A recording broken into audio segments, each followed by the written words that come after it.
Gaming news today is all about big things in 2025. First, a leak about the number of games for the Nintendo Switch 2 sounds to be maybe just too good to be true. A lot of third-party games, and this list doesn't even have the first-party games that are allegedly going to be coming. We also just continue to see leaks about the Nintendo Switch 2 Direct. One brand new one hit just this morning about a game that's going to make an appearance at that Direct. We will co-stream that when that happens, but I'm going to go through that information this morning with you as well. Second, the GTA 6 release date is back in the headlines, and now we've got a theory about GTA 6 trailer 2. This one's actually not as crazy as some of the others because the first trailer's date was actually revealed by Rockstar, and it seems they've done the same thing with the second trailer, and the date's going to make you chuckle. Third, the Starfield PS5 rumors are gaining traction, and this time it's because of a PlayStation logo that showed up and then promptly disappeared.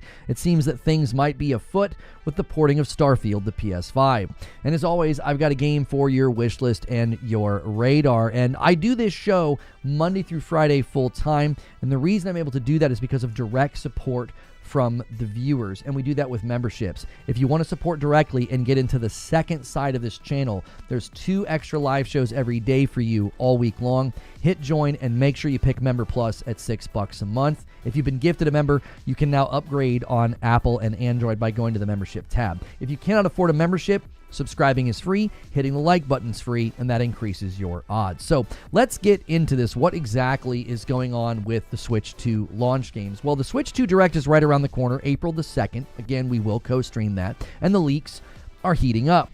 Pulling from thegamepost.com, quote, "The latest information comes from Xtasis, a well-known insider and leaker who shared new details in a video on YouTube. Xtasis has previously leaked accurate information about multiple projects, so while this should still be taken with caution, it's worth paying attention to." Now, I will say, this is me talking here, Xtasis continues to have some really good accuracy in his leaks, so I agree, it's worth paying attention to what he says. He's also now working for Insider Gaming, and I think Tom Henderson's outfit does a very good job. According to Xtasis, the Switch 2 is targeting a June release date with no specific date yet known. And according to this article, he talked about some other games that were going to be potentially landing, like third-party games. So the Game Post put together an impressive list of games that have been rumored to be coming to the Switch 2 at launch. Elden Ring, Tekken 8, Call of Duty, potentially Black Ops 6 or Warzone, Fallout 4, Starfield, Microsoft Flight Sim 2024, Halo the Master Chief Collection, and Dragon Ball Z Sparking Zero. So you can take all that with a grain of salt because those are all from different sources, but Xtasis did say, I think he said the first 2 there, that he had heard about like Elden Ring or Tekken or whatever. Here's the thing. The fact that they're targeting a June release date, I think is pretty exciting, especially considering the April Direct is about 2 weeks away. I think that's probably a pretty reliable leak as well, given that, listen, I don't think they're going to do the Direct in April and make you wait until like November. So I think it's probably a solid leak. Now, other things that aren't quite as leaky, this is more of a theory, but the GTA 6 trailer 2 could be around the corner, and you guessed it, we got another fan theory. I actually think this one's pretty good, though. I try not to run every fan theory. There's been about 6 in the past month that I have not covered because I didn't think there was a lot of substance to them.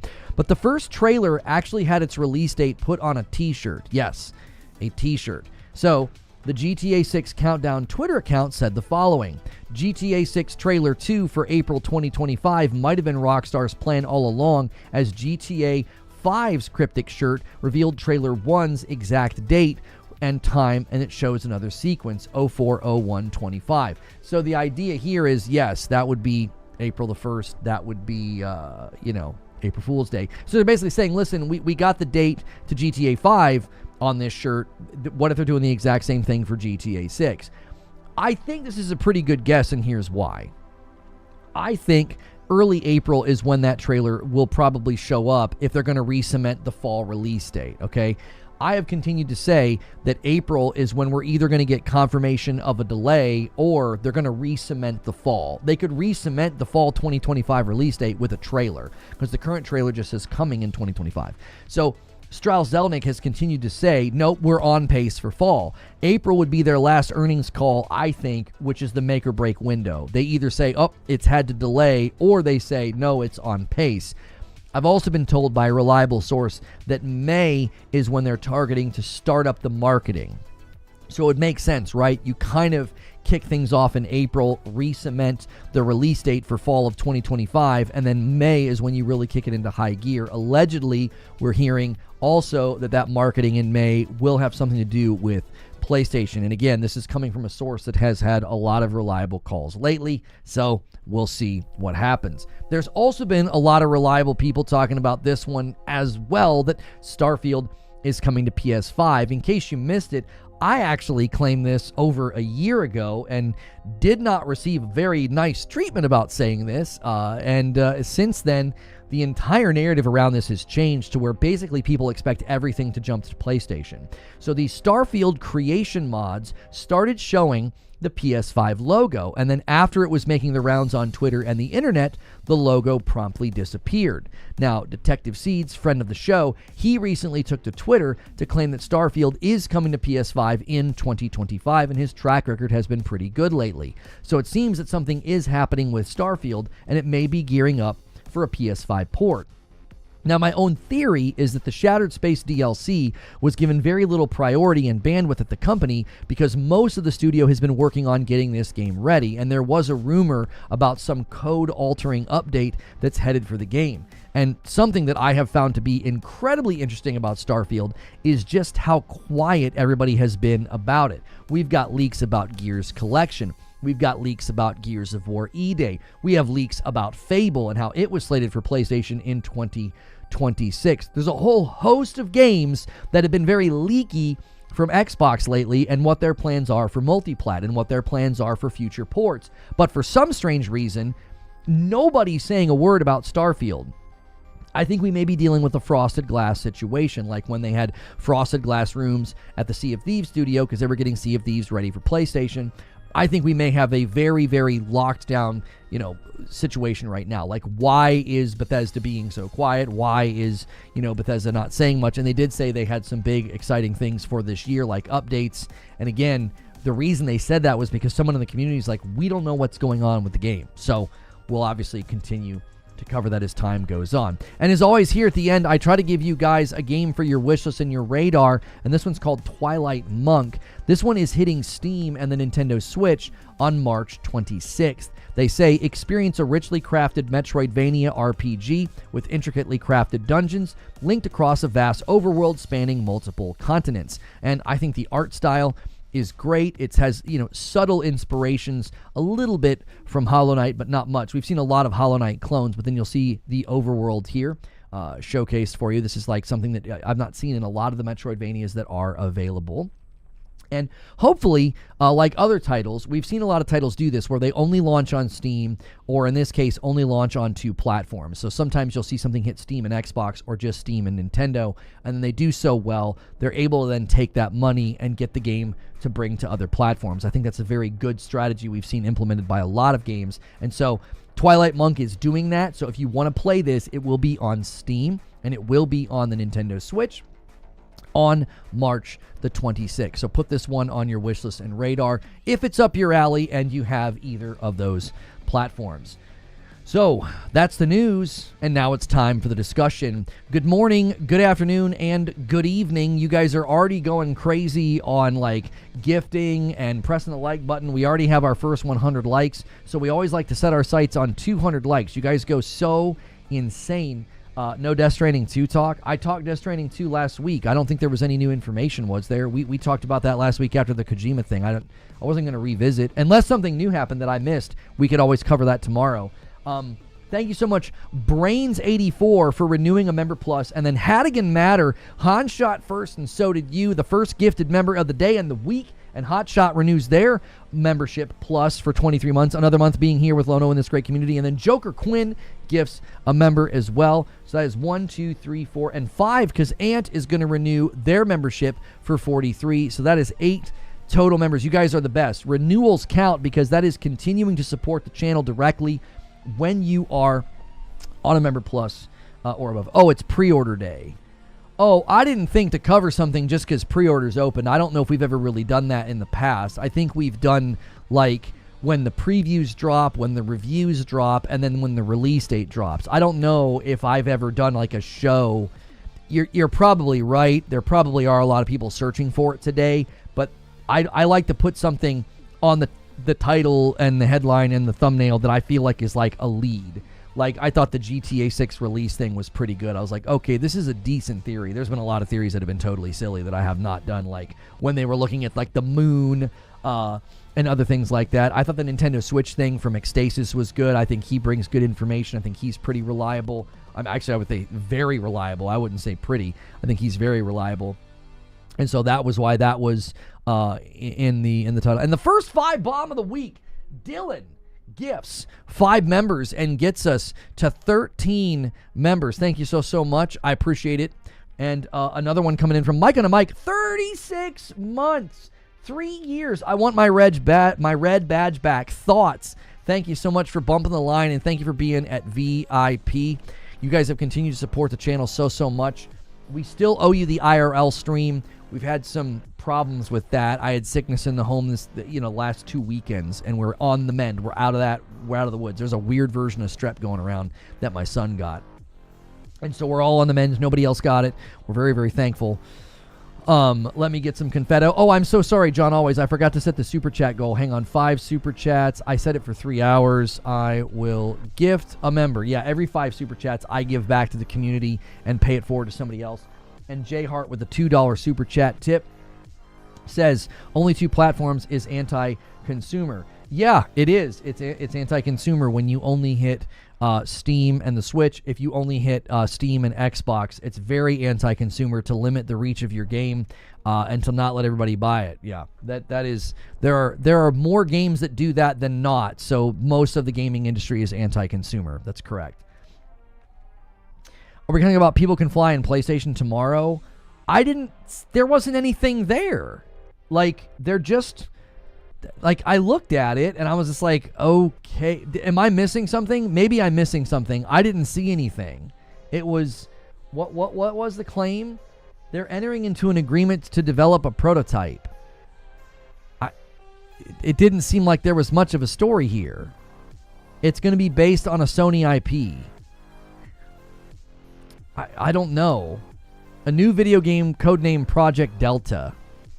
When something is like in that level of infancy, I don't have much to say. So comes the rumor. Yeah, come on. Every time. Now, I'll admit, after People Can Fly's work on Outriders, okay, I could see why somebody might be hopeful. Happy St. Patrick's Confetto. That's right. It's St. Patrick's Day. Let's get more green in the chat to celebrate St. Patrick's Day. Let's get some more memberships going. You guys have continued to support the channel directly. A lot of you have upgraded to Member Plus, and we greatly appreciate that. That has been a huge help to the channel. The gifteds are incredible, but people stepping up and grabbing their own memberships, man, that's even better. It really is. If you're like, oh, I can't gift. I mean, if you can bump your membership to $6 a month, that's even better. Surprise Creature didn't demand SOCOM rumor on top of the ticket. Well, like, I just don't, again, when something's at its level of infancy, this is something I try not to do. I try not to run with something like that because you end up with, so when we were doing our little list of games the other day, like games that have been announced that PlayStation's publishing or games that have been announced that Xbox is publishing, I'm always nervous about putting games on a list like that or setting our sights or our hopes on something that hasn't even been officially announced. It's just like, oh, they're hiring for this. Oh, they entered a contract with this company, right? I'm always hesitant to cover something like that because I feel like it's too easy for that to get spun up into. I like doing speculation. It's fun, but I need to have a little bit more than Project Delta. It's going to be one of their existing IPs. And here's the beauty of this show. You guys can come in and do what you just did. Like, that's the beauty of a show now. We're not locked to one topic. So if you want to come in and be like, yo, Lono, what'd you think of the People Can Fly thing? What game do you think it could be? I'm happy to sit here and engage and speculate with you. But I tend not to put on the title or the thumb or anything like that unless I feel like there's a little bit more substance to it. But that doesn't mean we can't talk about it. Like, I could see them tapping, People Can Fly to do a SOCOM given their work on Outriders and like the third person element. But again, my concern would be, is the market going to respond strongly? Is the market going to respond strongly to a SOCOM at this point? I just don't know. I think there's such a problem right now for any game that's in the hemisphere of live service or shooter. I think you're just going to have a really hard time. I don't think that means that you can't be successful, but I think it makes it more difficult. Every metaphorical street corner in the gaming world has a shooter, has a live service game. Helldivers and Space Marine 2 says it's the perfect time for SOCOM. I think Helldivers 2 offers a very, very non-traditional experience. Number one, it's not PvP. Number two, I don't think it looks like a traditional, like, military, oriented shooter. And I don't know. I don't think Helldivers and Space Marine 2 tell me that there's a market for SOCOM. Helldivers and Space Marine 2 tells me there would be high reception to the next Gears of War. The next Gears of War is going to crush and do very, very well. But SOCOM? Anything that looks military shooter, anything that's like, that looks a little bit like Call of Duty or looks a little bit like in like the SOCOM division, element, I think you're going to face significant challenges. I don't think that means you're going to fail or you're going to flop. I just think you're fighting an uphill battle. You're fighting an uphill battle. You're fighting a battle that, like, many people are just going to assume. They're going to assume things about your game. They're either going to assume it's not for them or it's just a copy or I don't know. It's People Can Fly also. You're talking about the average 8 out of 10 game dev at best. Let SOCOM go. SOCOM would fall more into the COD crowd. That's exactly right. I think Helldivers really drives home something that I've been saying, and I think Space Marine does as well, because they got some criticism early on, like they weren't adding enough to PvP or whatever in Space Marine 2. And I think both of those games show that PvE can do very well. I really mean that. I really do think that both of those games show that, like, I've continued to say that PvE has a better chance than PvP right now. I mean that. I really believe that. You don't have to agree with my opinion, but my opinion is that PvE has a better shot in the live service environment than PvP. Super Googly with the super chat says, thanks to Nintendo, we finally get to see how Elden Ring would have looked on a PS2. There he is. There's Googly with his Nintendo hate. Oh, you'll love to see it. SOCOM PvE was super popular, though. Okay, well, let me rephrase this. I think SOCOM would really have to lean into a lot of what has made Helldivers so popular. Like, I think you'd have to try to lean into that element of it. Does that make sense? Paul's showing me their Metacritic averages here. Like, Painkiller got an 81, Bulletstorm got a 79, Gears of War Judgment got a 74, Outriders got a 69, Outriders World Slayer got a 70, and then Bulletstorm VR got a 66. Yeah, so, like, I don't know if People Can Fly as a dev that I'd be handing SOCOM to. I'd just be honest with you. Did you see Kingdom Come Deliverance 2 is now an official mod workshop on PC, and one of the mods is a free quick save button? I believe there's hope for that to be implemented on the console. Wait, Kingdom Come Deliverance 2 now has official mod workshop on PC, and one of the mods is a free quick save button. That was one of the first that came out for Kingdom Come Deliverance 1, and it was one of the first mods to come out for Kingdom Come Deliverance 2, and I kept saying it would be amazing if that mod support came to console, because, like, Kingdom Come Deliverance, that's my only hang-up, is that I just want to be able to save it pretty much anytime I want. Listen, I am save scumming my butt off in Death Stranding 1 because I cannot afford setbacks. I have such a limited time in my schedule to play a game. I cannot have an hour or 30 minutes or 45 minutes taken from me. I simply can't. So I come downstairs after putting my kiddos to bed, and I have an hour, sometimes more, sometimes an hour and a half, maybe 2, but usually it's an hour. I have an hour to play. I can't play a game where time loss is a reality. I'm sorry, that's where I am right now. I mean, if that makes me like lame or non-authoritative or a loser or whatever, if that makes people mad or you want to call me a name, I guess go ahead, but that's just where I am in life. And I looked at Kingdom Come Deliverance 2 and I thought, this is an amazing game, and I can't give you a minute of my time because I'm gambling with it. I could go 45 minutes in that game, walk around, get a bunch of stuff done, die, and then I lose it all. Okay, Sumo, is that you? Eternal Strands is an indie banger no one's playing. I tried it. I got early access. It was very rough around the edges. I could not get into it. And I said that I thought Eternal Strands was about 6 months away from being a really, really solid game. There were a lot of things in the early version of that game that I'm like, I can't do this. Farming for materials was annoying. Targeting was annoying. Combat didn't feel good. It just lacked. It needed tightened up, if that makes sense. It felt like everything was loose, right? All the nuts and the bolts were loose. It's like, I see what y'all are doing here. I was in Eternal Strands corner before it came out. I said, I actually think this game's going to surprise people. And then it came out and I was just like, listen, man, this game's about 6 months away from being a really, really solid game. It could go from about a 7 to an 8.5 really fast. But it needs some tender love and care. It needed some quality of life. I know it's not ideal, but I just save and quit and reload to save scum. It only takes about 3 to 5 seconds to do that. 3 to 5 seconds? Listen, I'm deep in the throes of Death Stranding right now, so I can't. That stinking game got me, dude. It got me real good. Oh man, I'm getting faster at the deliveries too. I was like, okay, Madam's gonna come down in about 10 minutes. Can I get all the way back over there? I can do it. And I loaded up and got on my bike and took off. I found 683 belladonna near Takov Waterfall. Why are you in here spreading belladonna propaganda? Everybody knows there's not that much belladonna in Kingdom Come Deliverance, Leo Mara. There's not that much.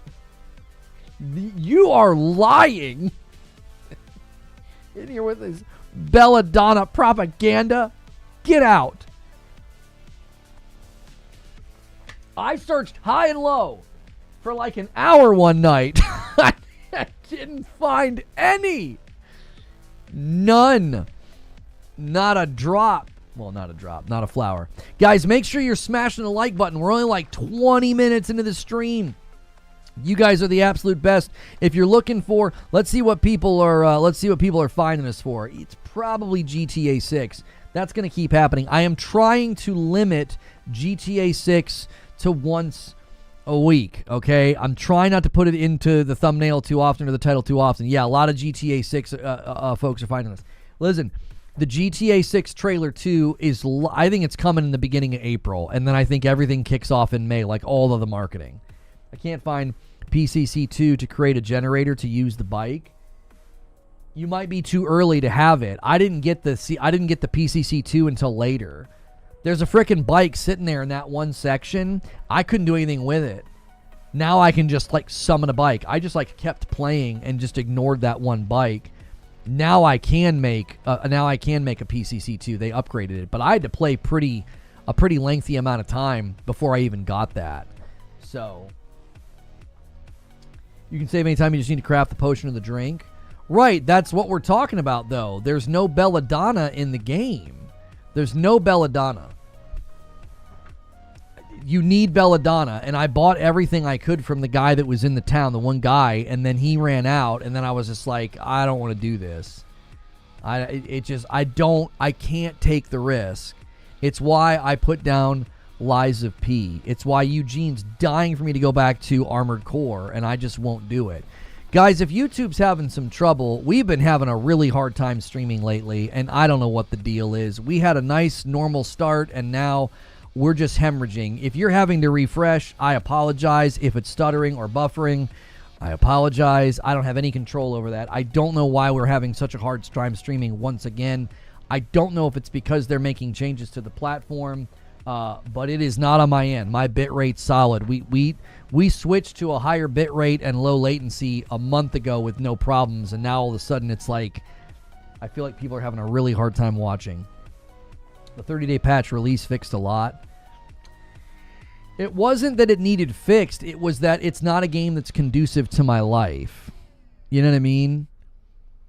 What do you think the game Death Stranding has got? This game's got me hooked. I think it's just got a satisfying loop once the tutorial fog fades, you know? It really, really does. It's got a very satisfying loop.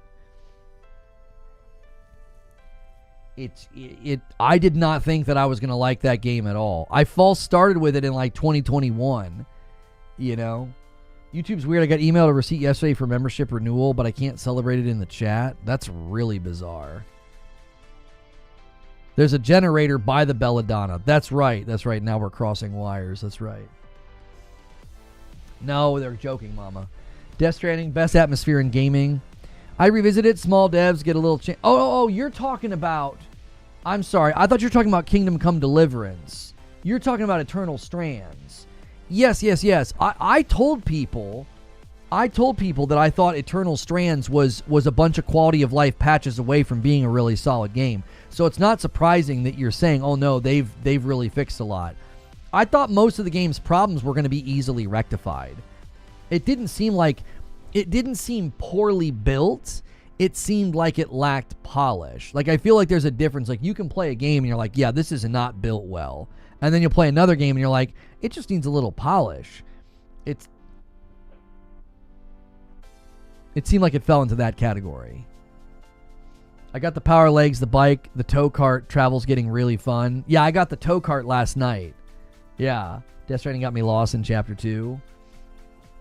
Did you see this about Intergalactic being like Elden Ring? I did. I saw a few comments and headlines that yes, it was going to. They took inspiration from Elden Ring, I believe is what was stated.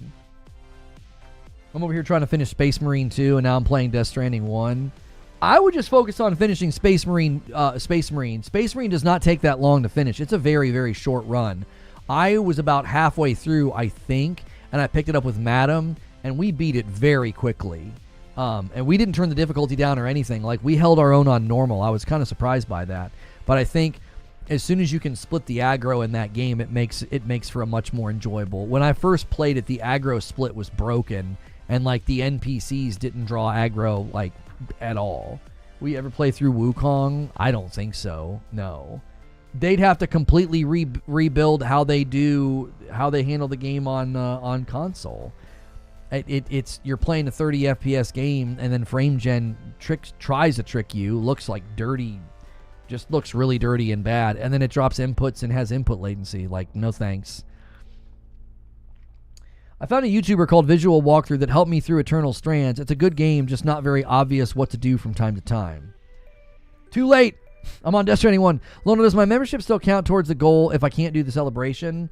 I don't have a way to add it unless you celebrate. Like, I can't go on the back end and do it. I don't. Banshee, just wait a couple of days. It usually lets you.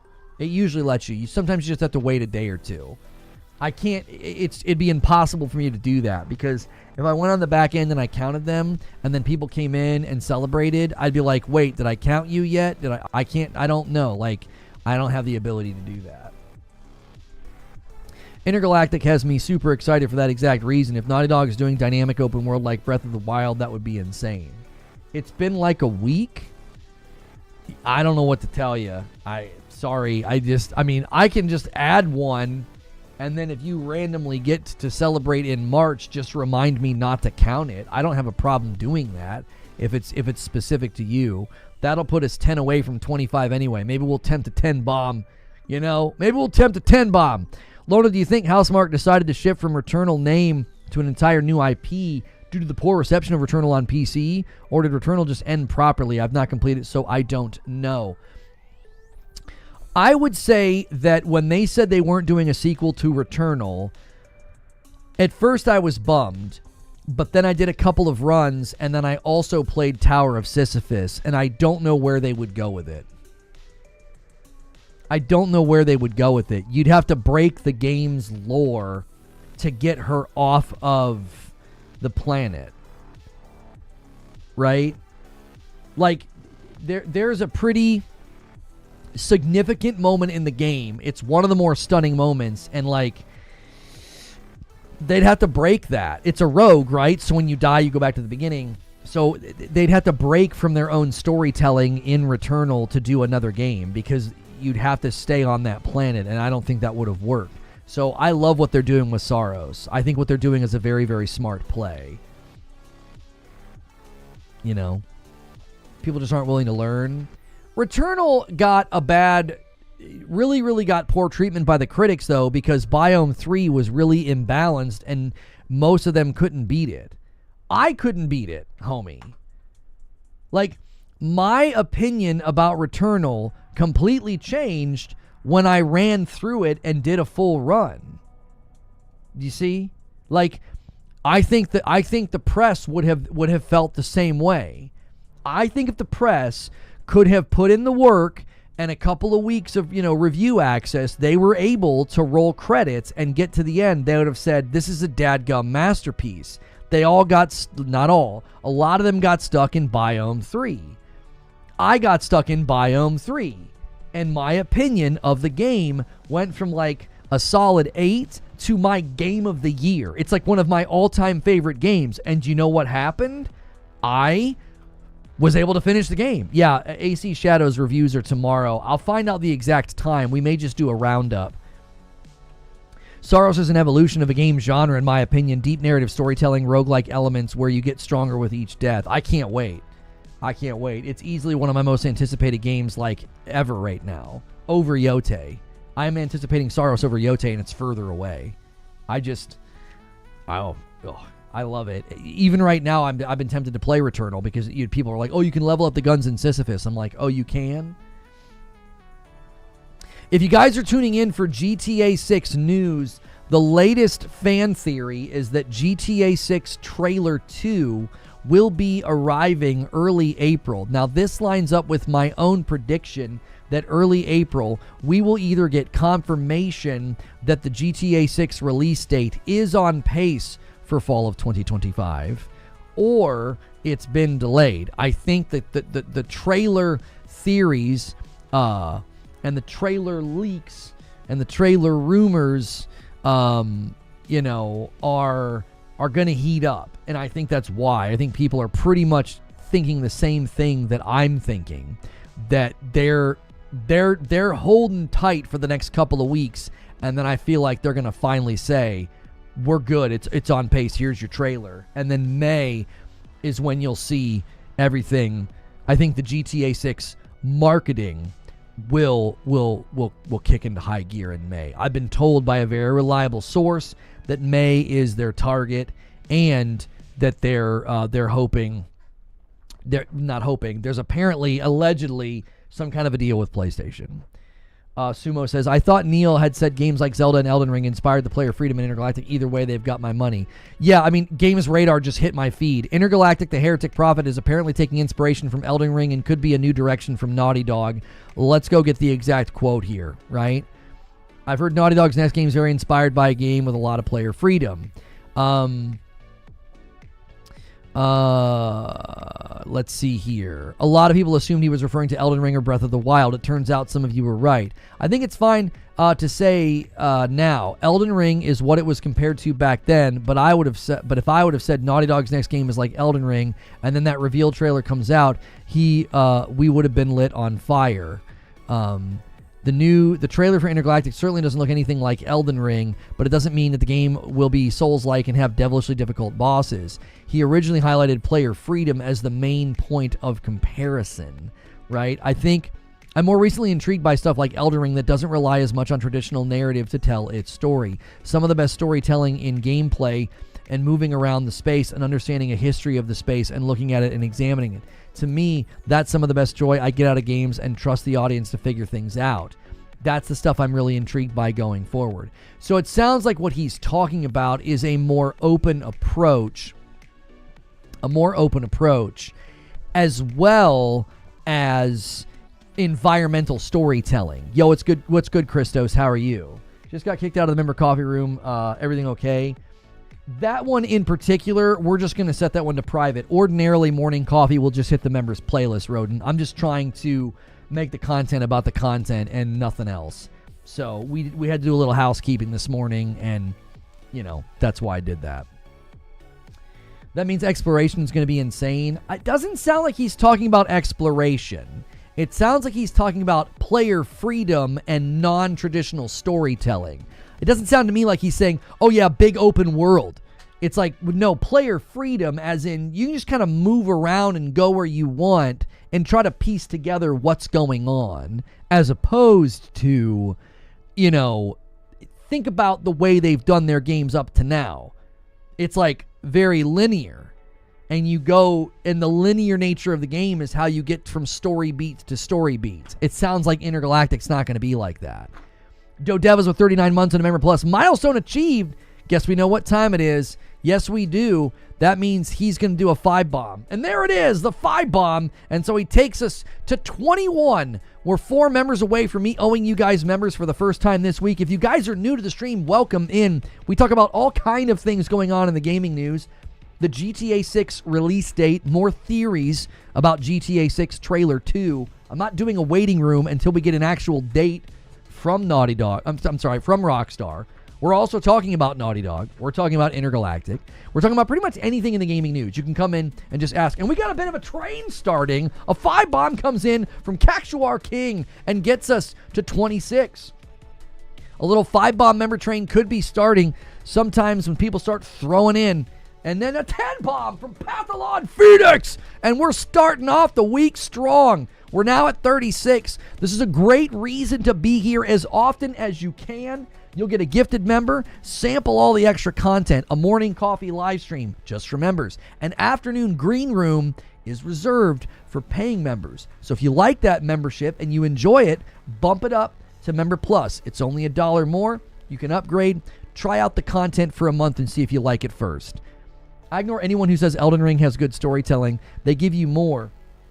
The YouTubers piece it together. Oh, they give you lore, and the YouTubers piece it together. Everything else, you're understanding what's happening. No, I don't think anybody would. It doesn't sound to me like Druckmann is saying Elden Ring tells a good story. I think he's saying, I like the player freedom, right? I like the player freedom. And in the wake of saying he likes the player freedom, he's speaking to like non-traditional storytelling. Essentially, it sounds like what he's saying is we're not going to do like a linear story where every path leads to a story beat. It's going to be more about like go explore and let the environment tell part of the story, or let the environment be the storyteller, as opposed to, hey, you made it. You made it to the end of the path. Now it's time for a cutscene. I think there will still be cutscenes. They made that clear in the trailer. But I don't think it's going to be the way they've done it, historically speaking. Hey, Reforge, when do you expect the Switch 2 to release? According to Ecstasis, and I think Ecstasis is really reliable. I like him. He now works for Insider Gaming. Him and Tom Henderson have been very kind to me. They're very, I always appreciate people in the industry that are, that are charitable and kind. And Ecstasis has become one of my go-tos. And he says June. He says Nintendo Switch 2 release date is slated for June. And then he spoke to some other games. I think he said like Tekken and some other games are going to be like day one launch titles.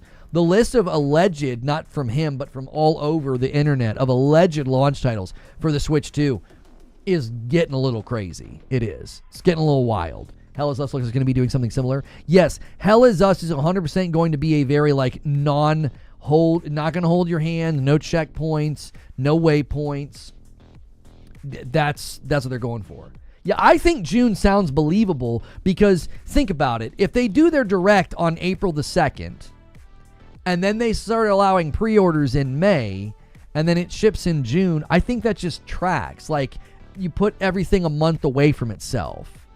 You do the direct in April, you do the pre-orders in May, you release the thing in June. I can't see them doing an April direct and being like, it's coming out in the holiday. Because whenever they do that direct, demand for Switch 1's already gone down from the first trailer. It'll go down even more after the Switch 2 direct. June release for Switch 2 follows the same pattern as Switch 1. Oh, yeah, I mean, so there you go. If it follows the same pattern, that tracks with me. If Ecstasis would have said, like, November or December, I would have been like, that doesn't sound right to me. It's not a rogue, Brooklyn, so I don't know if they've explained what they mean by no checkpoints. Because, like, even Elden Ring had checkpoints. Like, if you got to a boss and the little steak lady was there, you got to go back. It would just let you go right there. I don't know. I don't know. I don't know what they mean by that. Maybe they mean, like, you're not going to, like, walk into a dungeon and a little thing in the corner is going to go, like, checkpoint activated. Maybe that's what they mean. So if you die, you're going to, like, have to go back to a place to get there. Love the shirt, by the way. Thank you. I don't own a lot of green shirts, but I thought, you know what? The brand is green. I can wear some green. It's St. Patrick's Day after all. And it is the law, actually, in America that we all have to get drunk tonight. I'm just following the law. I'm just kidding. I'm just being a good citizen. This one doesn't come from Into the AM. This one comes from 80s Tees. Looking super forward to Hell Is Us. There are two sleepers this year that I think could surprisingly show up strong at the Game Awards. Expedition 33 and Hell Is Us could sneak into, like, a junk ton of categories. Like, it could be really crazy to, like, get to the end of the nominations of the Game Awards and, like, Hell Is Us has, like, 4 and Expedition 33 has, like, 5 or 6 or something stupid. Like, I'm excited for both of those games. I think those games are going to be sleepers. I think they're going to kind of come out and be like, hey, you don't got to be big AAA, big budget, gigantic game to get a lot of accolades and a lot of noms and a lot of respect. Right? People are getting drunk right now. I mean, it's St. Patrick's Day. How else should you celebrate a saint? I mean, come on. Like, that's just the right thing to do.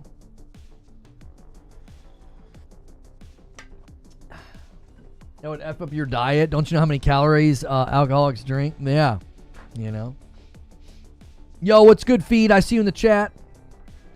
I owe you guys 5 members. I was going to wait a little bit. If we get to 50, I'll owe you guys a 10 bomb. We're trying to get feedback in. If you can't do a membership, just make sure and hit like. We're 13 likes away from 200 likes. Nice strong start to the week. Looks like everything kind of fixed itself. It was, everything was acting kind of squirrely. So thank you so much for being here. One of the best things that you can do to support the channel is to hit subscribe and just start typing in the chat. We're very interactive. This is one of the most interactive streams on YouTube, so join the conversation. Scooterman says, it feels like Nintendo is dragging their feet releasing Switch 2 since they want the Switch 1 to pass the PS2 in sales. I think there could be something to that, but it seemed like their primary motivation in delaying it to this year was that they wanted to be able to meet demand. Does that make sense? Like, they want to meet demand. Like, I don't think they're like, oh, we really want the record of most sold devices. I think they know that demand for Switch 2 is going to be bonkers. And they're like, we don't want to have a bunch of people sitting on a screen getting, like, beat by scalper bots. Again, I'm just going based off of what they said. I'm just going based off of what they did.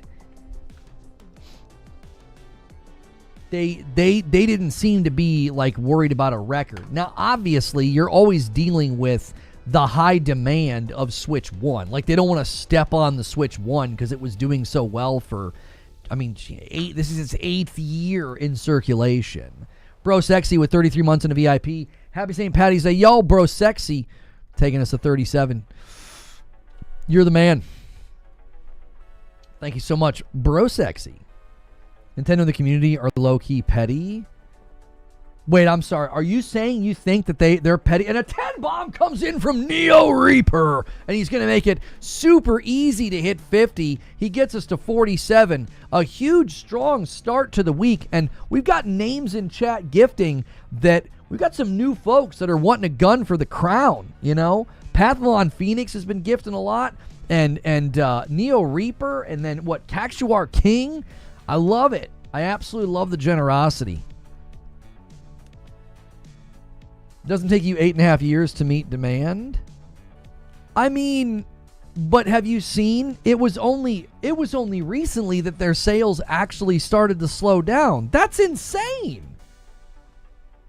Do you see what do you see what I'm saying? Like, the Switch One, like in its 7th year, is like, yeah, now it's starting to decline. That's crazy. A single gifted from Joker Quinn, and he gets us 2 away from 50. You guys hit 50. I'm dropping a 10 bomb. So much generosity in this community. Thank you so much.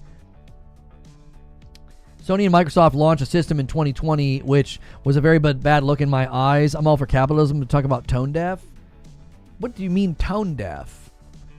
So they should not go forward with production plans that had been in place and research and development and, you know, needed return of investment. And a $20 super chat from Raging Punk. I appreciate your takes on gaming. Thanks. Thank you. That is crazy generous. And a 10 bomb comes in from Neo Reaper. He's like, we only need 2, and I'm going to give you 10. Unbelievable. Neo Reaper doing his own member train. That makes no sense. Yeah, why would you not? So what, all companies were just supposed to not do anything? Everybody had to release the stuff that they had been building in 2020. They couldn't be like, well, in light of COVID, I would delay it a bit, just my opinion. With all due respect, your opinion doesn't feel informed by business. It feels informed by sentiment. You can't run a business on sentiment. Let's just say they would have done what you said. It could have led to financial problems, losses, and then people losing their jobs at a time where it was already happening in great numbers. You can't be like, oh, that's tone deaf. Yeah, exactly what Team Ambush is saying. Gaming was booming because everyone was stuck at home. And there was a chip shortage that made it really, really difficult to meet demand. Demand for the product was through the roof. They couldn't even meet demand. It wasn't like they did it and they were sitting on the shelves because people were like, well, we can't afford this right now. This is awfully tone deaf. People couldn't even get them, for crying out loud. They were impossible to get. I think people are misquoting Hell Is Us, no checkpoints thing. They said no map, no compass, no markers. It never said no checkpoints in the article I read. Well, okay. No, yeah, fact check me. It's easy to fact check. If I say something wrong, like, we'll fix it. Hang on. It seems as though that is incorrect, that somebody either came in here or said it, or maybe I read it in a headline somewhere. You're correct. It seems that there might be checkpoints.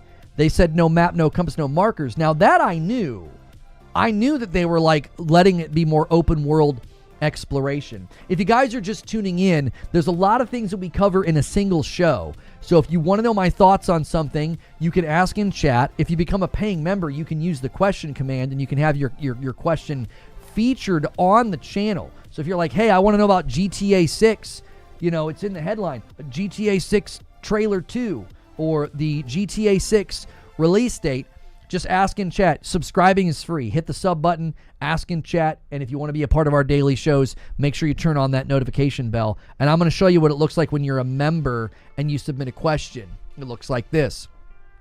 Perfect Image says, how you feeling about Sony's new IP or something old to come back from Codename Delta? I don't have a theory. You said theorize with me. I don't know. Somebody asked me about it earlier. I got nothing. People are like, oh, SOCOM. I don't know if people can fly at the caliber that you'd put them on SOCOM. I don't know what you'd put them on, but I just don't know. I really, really don't. Their critical reception to their games has been in the 60s, 70s, and 80s. Like, they're not I don't know. Maybe there's something there that PlayStation feels they can foster a relationship with, as they have with other studios. You know, I'm not sure. I don't have much other than that to say. It's in the prototype stage, so we're not getting a game for a long time. Yeah, it's super far out. I don't typically cover something like that unless we have something a little bit more concrete, like a description of the game or job descriptions or a press release, something. Not like, oh yeah, we're working on something, it's a prototype, we're going to be doing something with an existing IP. And I'm like, okay. They said no waypoints. Oh, no waypoints is so much more different than no checkpoints. I've been saying no checkpoints because somebody came in here and said it, and I was like, I'm really interested in what that's going to look like. Like, do I go back to a bonfire type of thing or what? No waypoints. That's not even remotely the same as checkpoints. You're calling it a new Order 1886? I mean, I don't know. Order 1886. What engine was that? And what is what's People Can Fly familiar with? What are they People Can Fly? Hang on. What was the Outriders engine? Unreal. I mean, maybe.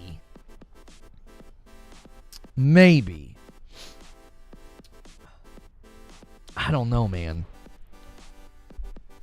Order 1886 getting another go. I just don't know. Didn't the series consoles release in 2020? They did, yeah. It was at the end of the year, wasn't it?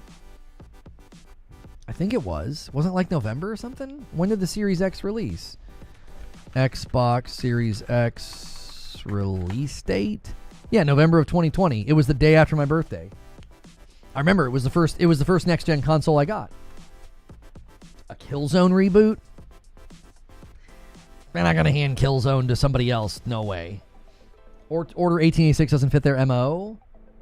I don't know. Order 1886 is Unreal, isn't it? I mean, that could be out. They made Outriders, and there's got to be some similarities there in movement and third person stuff. Maybe, I don't know. We're just throwing darts in the dark at this point, boys. There's no way to know.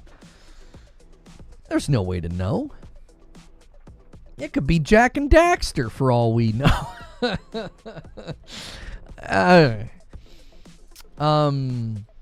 Our game Party Club is now live on Steam. It's free. Share this with your... Okay, hang on. Party Club? It's a co-op cooking management game. Oh, it's a lot like Overcooked. A $5 super chat from Neo Reaper. So about the PlayStation logo and the Bethesda mod tools for Starfield, it's been removed. More proof it's coming to PlayStation. The Starfield PS5 news was in the show open. I take its appearance and removal to be, yeah, I mean, listen, we know it's coming. We know it's coming. At this point, you know, to the degree that I was like...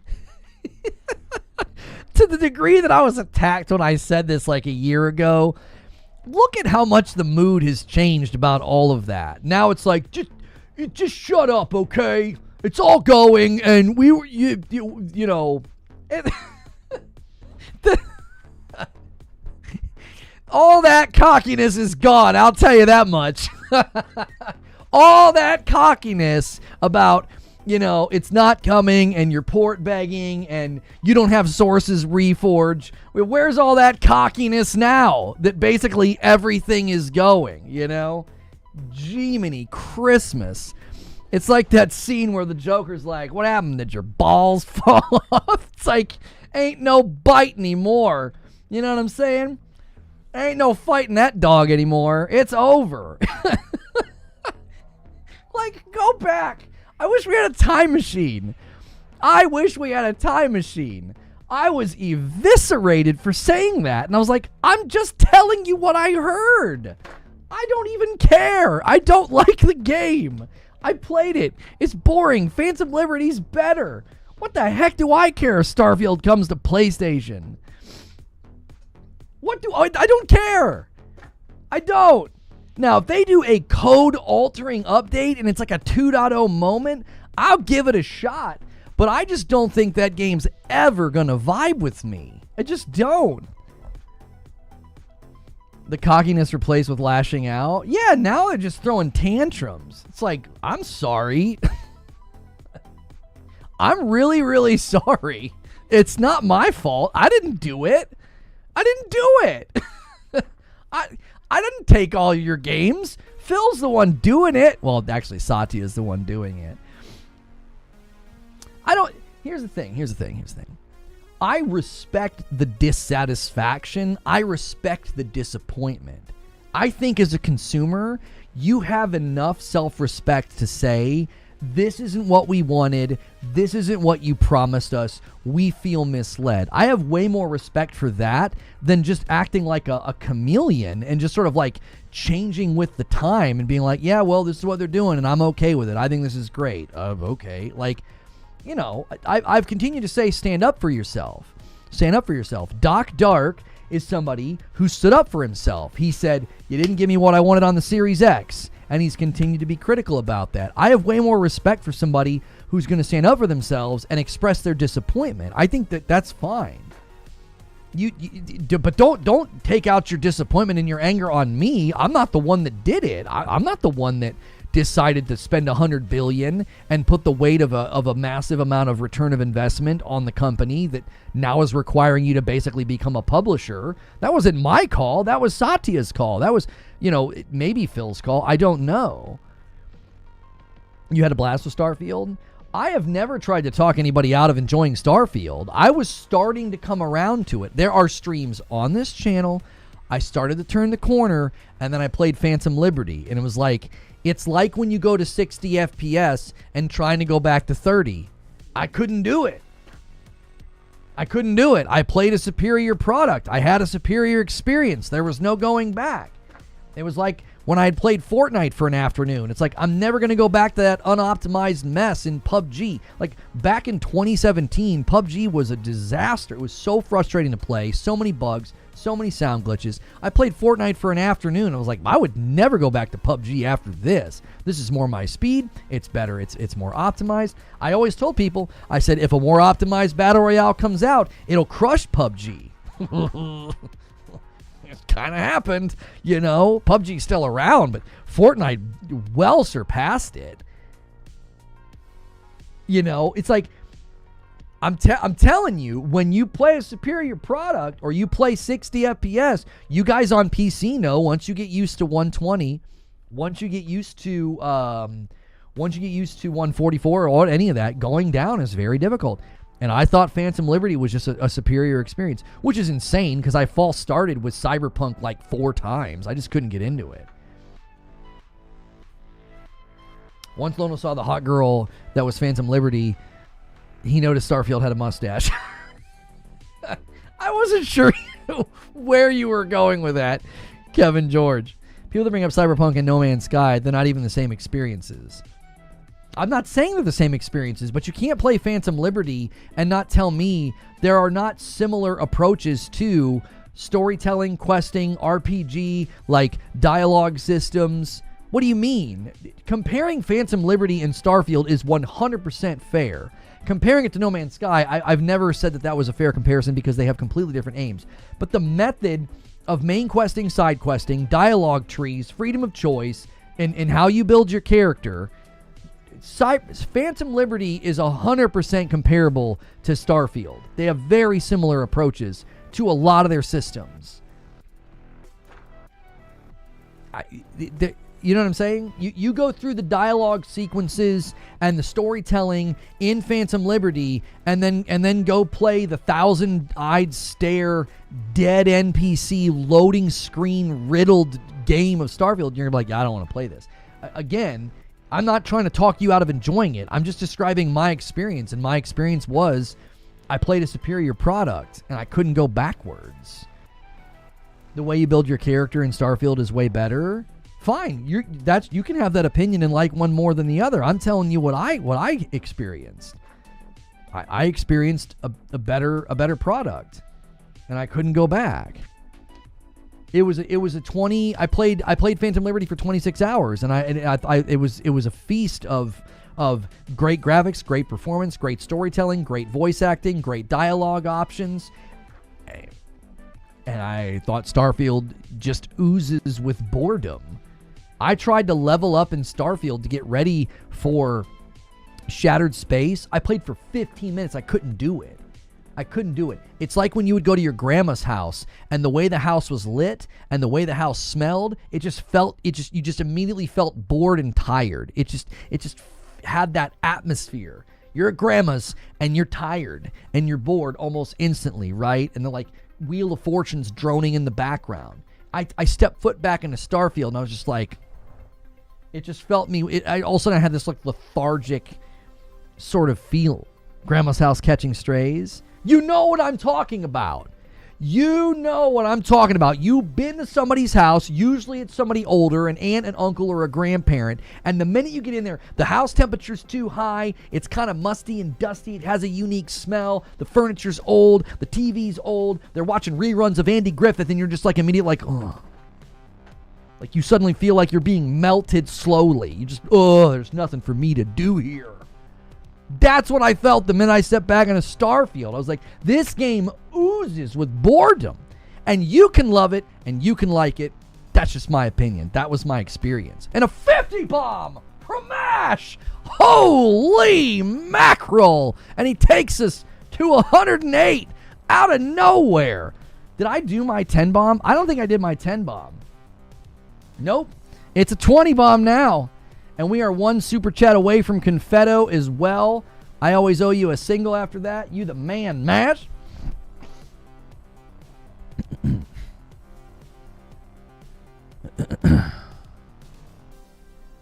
When was Starfield taken off storefronts? You know what game was Cyberpunk?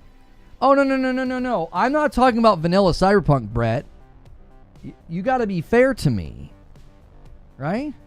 You got to be fair to me. I false started with Cyberpunk so many times. I am still critical for the way that Cyberpunk opens. One of the best things they did in Phantom Liberty was they let you skip the abysmally paced open to Cyberpunk. It's paced terribly. Phantom Liberty is perfection of how you start a game. It is so well done. It's perfect. You've got stuff, you do stuff, it's exciting, the story makes sense, and I'm just immediately hooked. I'm in. Cyberpunk's vanilla start is like, do you have 5 hours to do tutorials? Some of these tutorials you're never going to do ever again. Yeah. You want to do some vehicle combat? Yeah, you'll do it once, you'll never do it again. Yeah. You want to do this weird brainwave thing that takes like 25, 30 minutes and is boring and inconsequential, and you barely ever do it in the game. Like, the pacing of Cyberpunk's opening is terrible. Like, brain dance. Like, what the heck are we doing? I'm serious. Like, I've been very consistent on the fact that, like, there's reasons I false started with Cyberpunk so many times, and then Phantom Liberty was like, we're gonna let you eat around all of that if you want. All right, I'm going to drop a 20 bomb. Guys, if you haven't hit like yet, go ahead and hit like. If you're tuning in and you're like, man, what's going on with GTA 6? We got brand new GTA 6 trailer 2 theories about the GTA 6 release date. I've continued to say early April is when we will either get confirmation of a delay or they will re-cement the release date for the fall.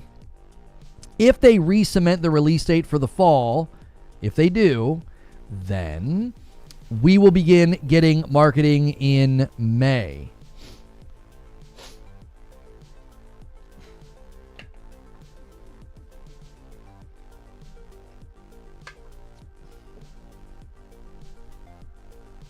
And there's the 20 members that I owe you. Make sure you guys are coming in, saying hello, saying good morning, submitting your questions to the question command, or, just hitting like and get back to lurking. All those things help the channel.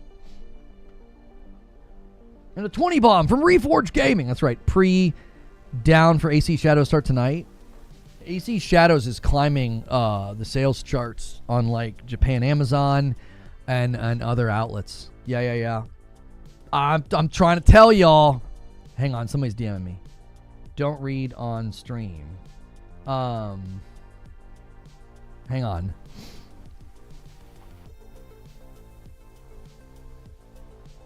I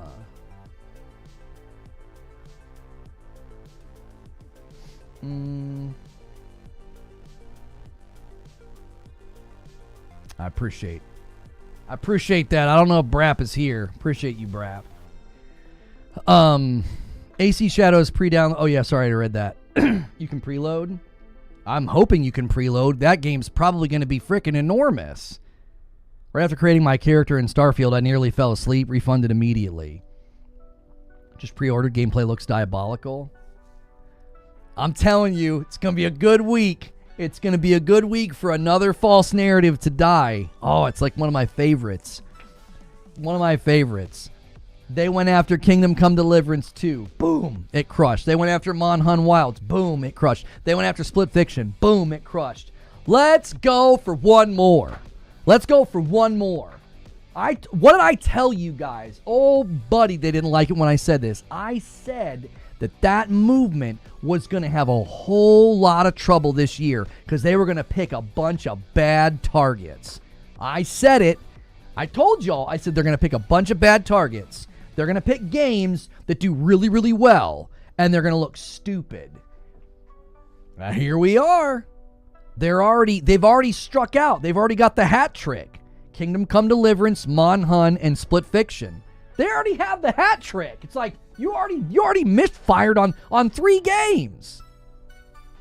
You've already misfired. Well, I don't know. I'm really looking forward to South of Midnight, but I'm worried about South of Midnight's clunkiness from the previews, and there were some tepid responses to South of Midnight. Hopefully it's more polished when they send out the review copies, because I saw footage that made me go, oh no, that's the one thing that could hurt it, because it looks great. I think the environment looks great, the combat looks great, the setting looks great, but if it feels clunky and awkward to move around, that'll hurt it. That's what hurt my experience with Eternal Strands. I thought Eternal Strands looked great, and then I played it and I was like, it just doesn't feel good to be in the game. So yeah, Monhun's a mess on PC, but commercially dominating. People don't care. Go woke, go broke. What they didn't realize was the broke was there'd be broken records. Like, go woke, go broke records. Whoops. What's this? What is this here? It looks like preload for AC Shadows is available right now for the Series X. It will go live on PC today at 4 p.m. UTC. I don't know what that is. Is that Star Trek time? And then PS5 will be midnight local for you. Whatever your time is local, excuse me, on the PS5 will be midnight tonight. That's in 20 minutes. Okay, that's in 20 minutes. Breaking the bank's more like it. I was so hyped for South of Midnight, I'm also wishing that it's better than the previews. Yeah, I was a little worried, Chris Toast. I really was, because I've been in that game's corner for a long time. I was always telling people that I appreciated South of Midnight showing us raw gameplay at the one outing, and I kept saying that they weren't showing us raw gameplay in Fable. That's another topic I think we should revisit. Do you remember how much disagreement I got with about that? It's gameplay. One of the devs said it's gameplay. Really? Would you like to compare those trailers to the pre-alpha footage that they finally showed us? Do you still think it was gameplay? Do you still think it was gameplay? It wasn't. It was simulated in-engine gameplay. It's why isn't interesting? All of the alleged gameplay from those trailers is nowhere in the pre-alpha footage. It's not there. If it was gameplay, why isn't it in the pre-alpha gameplay footage? Why isn't it there? Because it wasn't gameplay. And South of Midnight, I gave them credit. I gave them praise. They came out. They showed that alligator fight. They showed her zipping around. They showed her doing, I forget, she fought something else. It wasn't alligator. It was like something like all distorted and like black smoky and like it looked like it was like infected with something. And I was like, that's gameplay. That's how you show gameplay. And I was really disappointed when the South of Midnight previews came out and we were hearing, and I even saw in some of the footage, it was like, it looks a little clunky. Hopefully they can smooth that over. Clunkiness, the reason I'm concerned, clunkiness sometimes can't be patched. It's just sort of like baked into the crust of the movement system. Sometimes it can. Like, Eternal Strands felt loose. It was like all the bolts needed to be tightened. Like, everything about it just felt... It's like, I don't think this game is built poorly. It just needs a little bit more polish. The problem with when a movement system doesn't feel good, it can be hard to get it to feel good because it's baked into the crust of the movement system. Like, everything they've designed, every animation set is just... You can't undo that, if that makes sense. So... I remember this person beating up.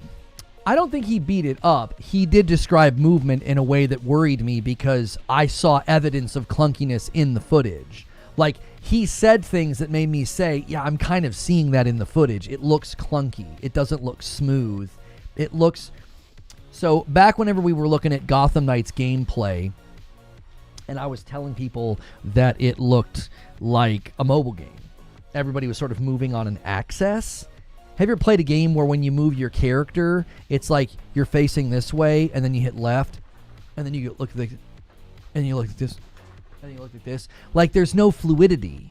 It's not like you can move like hands on a clock, right? It's not like you go from facing forward to facing left and somewhere in between. It's you just literally go from forward to left. It's, you know what I'm talking about. Where like it's like the character pivots on these sharp axis points. Someone clip that? Yeah, that's great. Clip it. You get what I'm talking about though, right? Like there's something about it where there's a rigidity to it. You're like, where's the fluidity? Why am I just pivoting on axis points? It feels like a mobile game. Mobile games, it's like you're moving on a grid. It's like you're literally looking from forward to left, and you can step left, and you can look forward, and it's like you're moving on a chessboard. There were just subtle movements in South of Midnight that made me feel like, oh, it's going to have that feel, and I don't like that feel. I don't. It's like when you play, I've talked about this with some Metroidvanias, like Axiom Verge. Axiom Verge feels that way. It feels like an older Nintendo game where you're moving on an invisible grid. You can jump up, you can go right, you can jump up, you can go left. And there isn't this fluidity within the movement like in a game like Ori or Hollow Knight or Prince of Persia. Like those are games where you have this almost like 360 degrees of volition where I loved that in Ender Magnolia versus Ender Lilies. Ender Magnolia had more of a player volition within 360 degrees, so you don't feel almost like constrained. So sometimes like a movement system within a third-person game or within a 3D game, there's like this invisible amount of constraint placed on what you can do with the character. And you're just like... Right, it feels bad, Bumble, because back in the day, if you would take a game like that and transport it back in time, and let's say I've just put down Super Metroid and I'm looking for a new game, that game would have felt incredible back then. I can't undo what I've experienced. And a 5-bomb from Gambit Zero, and he gets us to 113. Like, I can't undo all of my experiences. I can't undo the fact that I've played Ori and the Blind Forest 3 times, or Will o' the Wisps 2 times, or Hollow Knight, or Sundered. I've played these games that give me a sense of volitional freedom within the space, and if you take that away, I feel like something's wrong. I'm not saying that it's wrong. To me, experientially, I'm like, I feel like something's wrong here. I feel like I can't move in the way that I want to move. Ender Magnolia is excellent, Chris Toast. I put Ender Lilies down. I didn't like it. And I read some of the things they had changed for Magnolia. I was like, I bet you I'm going to like it more. Within 10 minutes, I was very happy with my decision. I rolled credits on Ender Magnolia after 16 hours, and if I didn't have other games I was trying to work through, I would have played Magnolia real completionist like I did Ori. I would have cleared the map. It was very satisfying as a Metroidvania. I really liked it. And I had to move on to other things. And I have now got the Death Stranding bug. I was like, I gotta get through this game before the sequel comes out. It's got me hooked way more than I expected to. So, guys, make sure you're smashing the like button. We're only an hour into the stream. We're well on pace. You guys are knocking the door down right now on the goal, and thank you so much for that. It gives a lot of people a great reason to sample the members' content, and if you like it, you can always upgrade. That way you get into more content. We end every day with the green room. I've got a video coming today as well. The truth about PSSR, something that we're going to try and do here with the content is start trying to get through the bluster of a lot of the bad framing, the misrepresentation, and a lot of the what I would consider to be either intentional or unintentional misleading of the public. And we're just going to stick to here's what was said, here are the facts.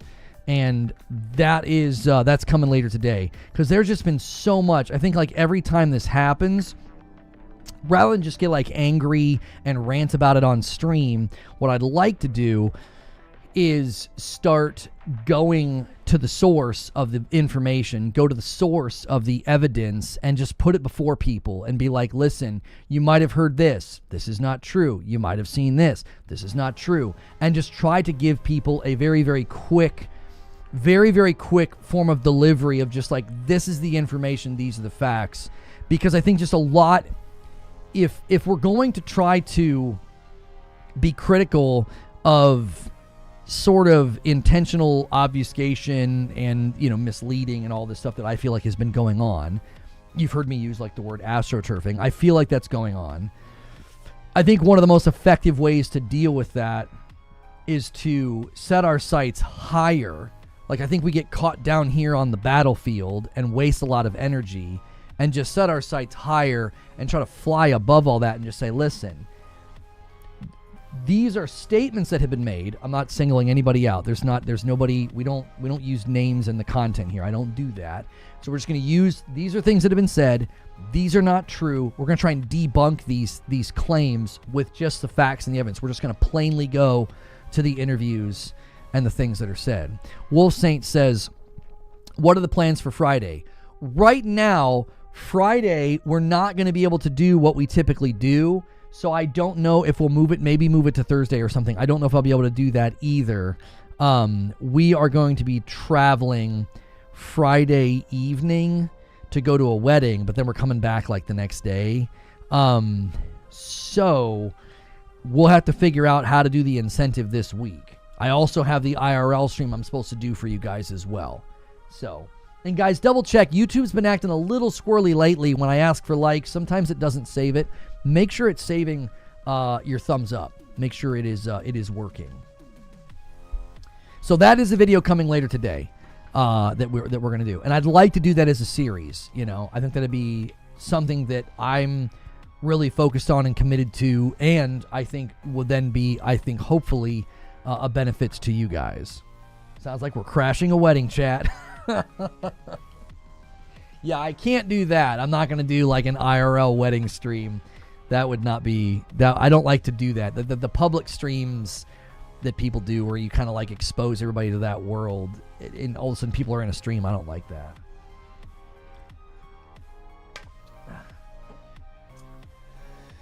Mash says, I like Starfield and Avowed, but both took too long to get into. I used to think that was due to slow gameplay and trickle of game mechanics, but in reflecting, I think it's just less engaging storytelling.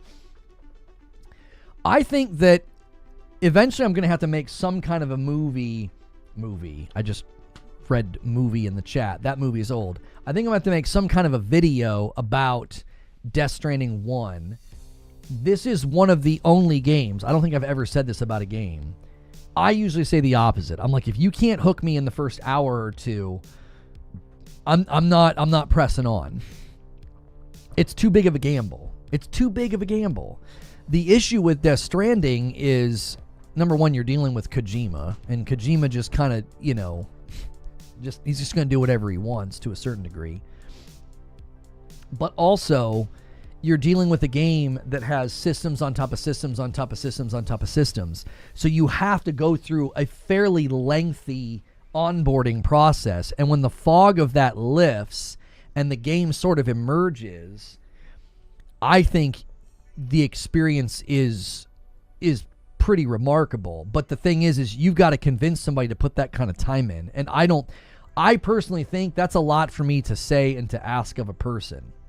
There's an element of, it doesn't seem fair to be like, well, you've really got to put in 5 hours or so to really even kind of understand the game. And if you don't do that, you're going to walk away thinking it was just some weird, boring, overly punishing walking simulator. Yeah, Adam Sandler was the wedding singer. Wedding Crashers was Vince Vaughn and Owen Wilson. By the way, if you guys are tuning in for GTA 6 news, the current theory is that they revealed the GTA 5 trailer on a t-shirt. And it also has the date of April the 1st of 2025, okay? It has that on there. And so people are thinking, oh, April the 1st, that would be hilarious if that's when they do GTA 6 trailer 2. Personally, I don't know if that's the route that they would take, right? I don't know if the route that they would take would be to say, well, let's do GTA 6 trailer 2 on April Fool's Day, right? But I also, but I also think that would be a really, really fun time to do it. Right before the earnings call of a Rockstar, obviously everybody would doubt that would be the date. Like if you're gonna surprise people, right? Like I don't even think that Rockstar would announce the trailer. They're not going to be like, oh, watch GTA 6 trailer 2 on April the 1st. I don't think they would even announce it. I think they would just drop it on April the 1st and let the memes roll in. Like there could be a level of marketing genius to that. Like there could be a level of marketing genius to that. Like all of the memes that would roll in that like they literally drop their trailer on April the 1st, on April Fool's Day. And then their earnings call, I don't know when their earnings call is, but April the 1st is also a Tuesday. That's a great day to drop a trailer. So I think their earnings call is like later that week. Then you have all the SEO talking about if it's real or not. That's exactly right. And then a couple of days later, Rockstar would have their earnings call and they would say, just this week, we released our second trailer, re-cementing the release window for fall of 2025. They let that trailer hum for all of April and half of May. And once May gets closer to June, I think that's when their marketing would kick up. And then that's when PlayStation enters the picture. Because from what I've been told, there is some kind of an agreement with PlayStation. And we also have people, I believe Jeff Grubb was the one that leaked and said that PlayStation is considering doing a showcase this year. And they're leaning toward showcase. And it makes sense to me that they would lean towards showcase after what they've done up to now. What they've done is very inconsistent. They did a showcase in 2023 that was weird and odd after taking 2 years off. And then last year they did a state of play. And the crescendo of the state of play was Astrobot. And then this year, maybe that's what they do. Maybe they go every other year. Maybe every odd year, we can look forward to a showcase. And then every even year, they just do a smaller state of play. I feel like they're going to need a showcase this year because, yeah, if next year is supposed to be Wolverine, Intergalactic, and Saros, that's showcase worthy. Like, that's showcase worthy. Like, if you get to the end of the showcase and you're like, we're so excited about all the games coming in 2025 and beyond. And they just do like a real quick montage of the games slated for 2026. Now, I can't predict anything PlayStation does, by the way. They're impossible. Their behavior with marketing is impossible to predict. It is. I feel like Showcase and SOP are redundant. Well, they are and they aren't, though, Kay. Because I think a state of play is usually 20 to 30 minutes, and a showcase is usually about an hour. That's why the 45-minute state of play with like 30-something announcements was like, to me, it was almost like a showcase in disguise. Like, it had been so long since they had done anything that they were like, well, let's just do a state of play that's so jam-packed full. You know, and I also think state of plays help them set expectations. They're like, this state of play is about VR, and this state of play is about our partners, and this state of play is about this. I feel like it allows them to more properly attune expectations. A showcase is meant to be a bigger forecast, I feel. Like, look at what they did with the last showcase. They had a cinematic for Fair Games. They had a cinematic for Concord. They had a cinematic for Marathon. And then they did their 20-minute deep dive with Spider-Man. Well, Spider-Man was coming out that year. Everything else was just a forecast of, like, things to come. So a showcase is kind of both. It's like, here's all the stuff coming this year. We also have a forecast of things coming beyond that. Tomorrow, AC Shadows review roundup. My meta prediction for Shadows is mid-80s. I don't think it's going to be able to touch the upper 80s. I think it's going to be too difficult. I think there's a lot of people predisposed to be just sort of tepid to Assassin's Creed in general. I think there are people that don't like the direction of moving away from classic Assassin's Creed feel that they've done with Origins, Odyssey, and Valhalla. And AC Shadows seems to be going in that direction as well. There is a classic return to stealth with Naue, but not with Yasuke. So I think there's going to be a lot of people that are just predisposed to not like AC Shadows. And Daniel Flores upgrades to VIP. Upgrades count as 2, and he just put us 10 members away from 125, where I will owe you guys some more members. See if he can snag or bait a 10 bomb. Also the DEI thing. I don't think the critics are gonna hammer on that, Brooklyn. I think if anything, I'm gonna be honest with you, I think if anything, more progressive outlets are gonna maybe pad the score a little bit to push against some of the hate. I mean it. If anything, I think you're gonna be less likely to find like a reputable outlet that's like, the game is woke, look at this DEI slop. I think you're more prone to get the opposite. I mean it. I think you're far more likely with AC Shadows to see people run defense because of they know the hate's coming. Not that I think that the game is going to be bad and it deserves that or anything, but I think that that's probably going to be more likely. And a 10 bomb from Gambit Zero. He takes the 10 bomb bait. Gambit Zero, you've been so generous lately to the channel with gifted memberships, man. Thank you so much. I'm tired of people complaining about Yasuke. Nobody gave a crap about him being portrayed as a samurai until Ubisoft chose him as the protagonist. If AC Shadows would have dropped when Valhalla did, nobody would have complained. The climate around the discussion has just changed so much that I think people are just now way more reactionary to anything like that. I think the entire culture, around that has shifted. And I think it's related to a lot of things that happened completely outside of gaming, personally. But I don't think like the review outlets and the jury process for Game of the Year nominations and stuff like that, I don't think those people are going to be like, yeah, game sucks, because of Yasuke. And a 5 bomb comes in from Brian King. We've got a little bit of a daisy chain possibility now. We're a 20 bomb away from 150. I owe a 10 member bomb at 150. We'll see if Brian didn't bait somebody as well. Yeah, I agree, JG. It's a pretty big misrepresentation. I agree. I've been playing AC Origins and really enjoying it. I formally apologize for any trash I've talked about modern Assassin's Creed. AC Origins is my favorite one. It really, really is. It's my favorite one. I loved it. If I had time, I would have loved to have gone all the way through Odyssey, but Odyssey and Valhalla, they're just too dense.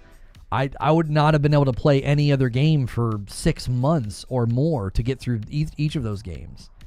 That's just too much time in one game for me right now. I just can't do that. The only reason that AC Shadows I'll probably go the distance with it is if I hope they can drop the co-op in a timely fashion And then if I can get into a flow state and play it with Madam and have a good time, that could be a blast. You know, the Valhalla is their highest selling AC hit in history. It's their most commercially successful Assassin's Creed game in history. So I would say that the fact that happened is the industry responding. I think the industry is responding to, you know, I think that the gaming community is responding and saying, hey, we like this kind of game. We don't need it to be classic Assassin's Creed anymore. You know, look at the commercial success of Assassin's Creed Mirage and then compare it to Origins or Odyssey or Valhalla. Like, Mirage was a love letter to the classic format, and I think people saw that the demand for that is not nearly as high as something that's more of a more modern open world action adventure take, you know, as opposed to the more stealth focused, you know, classic format. Guys, if you haven't done so yet, hit the like button. We're super close to 300 likes. We are super close. We need 14 more. I just subscribed to your channel immediately. Sorry that I missed the Switch 2 games leak. I can do a recap for you. If you ever come to the show late, you can always rewind the show and just watch the opening 10 minutes. The opening 10 minutes is everything. So I opened the show talking about the GTA 6 trailer 2 and the GTA 6 release date. That was sort of based off of some theories as well as Rockstar's behavior and my own theories. Then we talked about the Nintendo Switch 2 leaked games, or the games leak, and we talked about, Ecstasis is a very reliable insider and leaker, and he says that the Switch 2 release date is slated for June, but no specific release date yet. And then also we covered the Starfield PS5 logo situation. So Cactuar King gifts a single, trying to tempt somebody again to drop that 20 bomb to 150. He's trying to poke the line to jiggle the bait, as it were. Thank you so much, Cactuar King. I false started with Odyssey and Valhalla, so I assumed that I don't like modern AC games. Origins seems to be proving wrong, though. I don't think Origins is as dense. Like, I think that, like, Odyssey and Valhalla were dense, so it was easier to false start with them. How dare you, Lono? What's going on here? What's this guy saying? I strongly advise you play Expert. We've known since previews, this is the fun mode. It's what you want if you want to properly enjoy all the new mechanics unique to this game that no other Assassin's Creed game has. It's not much harder, and it unlocks or makes some behaviors more frequent. So Assassin's Creed Shadows offers additional challenges in expert difficulty for stealth players. I'm here to tell you, man, I really do think AC Shadows is really going to surprise a lot of folks. All that hate and bluster is going to look like a very weird, distant memory. I think it's going to look like a very weird and distant memory. Seriously. The fact that they there's just so much... There seems to be so much to the game. Now, there is a concern, there's a lingering concern I have, that they put so much in the game that it will dilute itself. That's always a risk, I think that's always a risk, that you've got too much. You've got the hideout, you've got the expert, you've got the two different characters, you've got all the move sets, the animation sets, all the weapons. All of that could have a diluting effect on the game's quality. It's like you did too much. You can spread the game too thin. I heard expert mode was super hard. You get detected very easily. It sounds like they said, well, let's give the stealth guys an actual full-on stealth game. Let's give it to them if that's what they want. I don't want that. I'm not patient enough for that, dude. I'm not patient enough. I'm like, come on. Let me get out of here. Go to the next thing. I don't want to hide. So... Guys, we're 8 likes away from 300. We're 1 super chat away from confetti. And we're a 20 bomb away from me dropping a 10 bomb on chat. You guys are crushing it today. You can ask me about anything going on in gaming news. You can use the question command. Nightbot is back. So you can go back to using that method. That's reserved for members. You don't have to be a member to ask a question. But you can certainly ask questions in chat.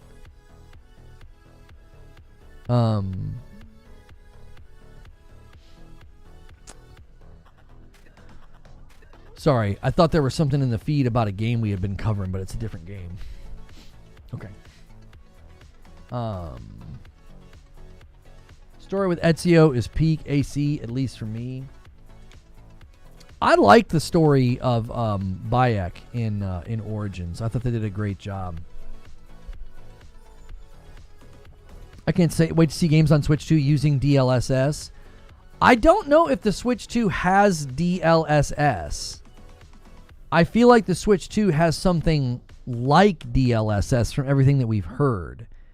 Do we have concrete info that it's utilizing an NVIDIA chipset with DLSS, or is it's going to be something similar? They patented something for upscaling to keep install size down. DLSS, it's basically if you buy a PC and you get an NVIDIA graphics card that is compatible with this thing called DLSS, it's essentially a form of, like, it uses machine learning, like the DLSS stands for like deep learning something, and I'm not an expert, but essentially what it does is it increases performance through things like upscaling. It makes the game run better by making the game not so heavy. Like, it's trying to help, instead of running everything at native, so like you're pushing resolution really high and you're pushing the number of pixels on screen really high. It tries to assist with that so that the game just runs more smoothly. And DLSS is been updated since its first inception, and so it's gotten better with time. So new Nintendo patent shows Switch 2 will use DLSS style AI upscaling. Yeah, see the key point there, Tony. You see the word style? There, that's what I'm saying. Your quote and me are saying the same thing. It's going to be something like DLSS. They had a patent for essentially like loading in a game with a bunch of 1080 textures that could then be upscaled later, so that the install size of the game could be kept low, so it would fit on the memory card cartridges that they use. So Switch PSSR, yeah, something like that. PlayStation has PSSR, NVIDIA has DLSS, AMD has FSR, and Microsoft's got potatoes. No, that's not true. Microsoft's box can have games using FSR. I don't know which version is the limit. Isn't there like a limit? I don't know. They could probably always go in and update it, but PLSS on PlayStation 5 Pro is going to get better. I have a video coming later today called The Truth About PSSR, because a lot of people don't understand it, and a lot of people have read, incorrect statements about PLSS and FSR4. I pre-ordered the collector's edition of AC Shadows. Nice. Intel has XESS. What did Sirius say? You're saying debunked. So Switch PSSR. That's not a rumor debunked. I think Sirius is, maybe he's being silly. The Switch is not going to have PSSR. I don't think that would make any sense. From what we can tell, Switch is going to have its own thing, because when you file a patent like they filed, that communicates something to me, right? That to me communicates that they're going to have their own thing. Why would you file a patent if you were going to use something that's already in the market? Like, are you tracking with me? Like, does that make sense? Maybe I'm off on this, but that feels right to me. Like, why would Nintendo file a patent for something if they were just going to use an existing solution already in the market, like DLSS? If you're going to use DLSS, then isn't it kind of a waste of time to file a patent? Wouldn't you just use what's there and not waste time? patenting your own thing. If you're patenting something, I would imagine it means you're developing it, and then that means you don't want other people to be able to use it. Like, it's also kind of like how PlayStation branded their upscaler to PSSR, and it's disconnected from FSR4. Them doing that means that, like, AMD can't push out some kind of an update to FSR and then break stuff that they've already worked on, or you know what I'm saying, or disrupt something that's already been, like, balanced and tweaked.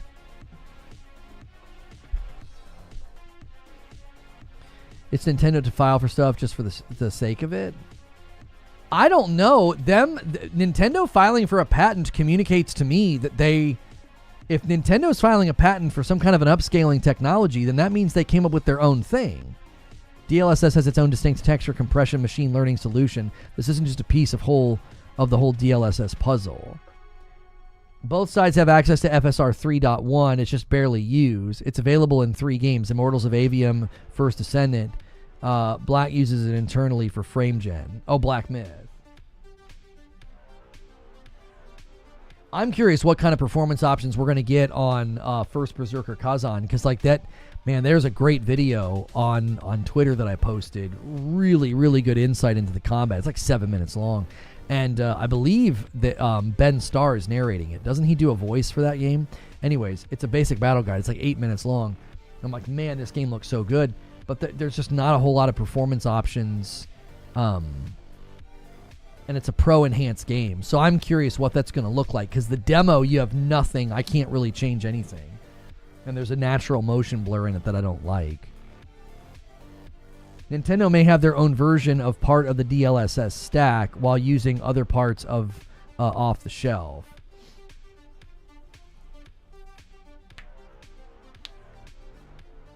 You're excited for Atomfall?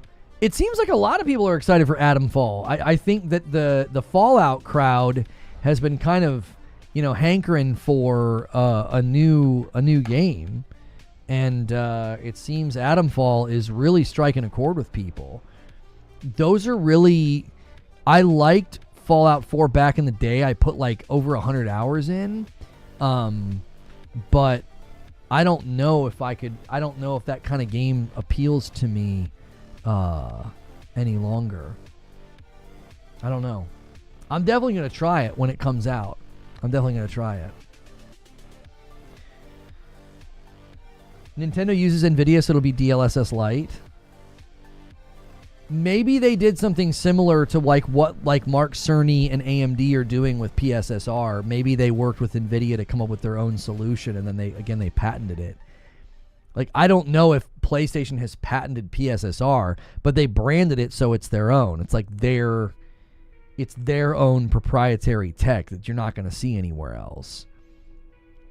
So, like, if AMD pushes out some new version of FSR that can land on future handhelds as well as future Xbox hardware, that's not going to be sort of like an encroachment on something that is PlayStation branded. It'd be a bit strange for NVIDIA to give them it all. DLSS is like the best things about their cards, so we'll see. I don't know if NVIDIA would care about, would they? Like, if they're in a contract with Nintendo and they think the Switch 2 is going to sell, as well as the first one, I don't know why they would care. Wouldn't they want... I don't know. If I'm NVIDIA, I don't speak for NVIDIA, but I'm trying to imagine that if I was NVIDIA, having that in the headlines would be good for my brand, my share value, consumer confidence, for them to say, yeah, we worked alongside Nintendo to give them a version of DLSS that would make the Switch 2 sort of one of the first views into what our technology can do for a handheld. Does that make sense? Like, I don't think they would be against that. I think that would be a good thing for NVIDIA to have one of the most popular handhelds in the world touting their technology as enabling it to have better performance. New Zelda 60. That's what, right? Like, think about that. Think about what that means in the tech world to have one of the leading handhelds in the market attached to your tech. I don't think NVIDIA would have a problem with that at all. I think they'd be excited to have that. I think that'd be very good for them. I think you'd see their share value go up. You'd see, and what Paul's saying, it's also training data for the model, which is priceless, right? These models learn from game output. That's how they're trained. I get into that a little bit in my video coming later today about PSSR. Do children care about 60 FPS? If you guys are just tuning in and you want to know about any of the things in the title or the thumbnail, I know some of you are probably coming here for GTA 6 news. I've been doing my best to only put GTA 6 in the title and the thumbnail about once a week, because I know it drives a lot of people here, but it's been a bit dry. Yeah, a lot of you have found us today for GTA 6. The current theory is that GTA 6 Trailer 2 is going to be early April. That's in line with an earnings call at Rockstar, so I think that could be likely when it shows up. The current fan theory is that it'll be April the 1st because it's on a t-shirt, the same t-shirt that revealed the release date of the GTA 5 release date. Trailer. So it seems maybe they like doing that sort of thing, and apparently also, if you think about it, they had to know that they were going to be cementing the release date in and around the earnings call in April.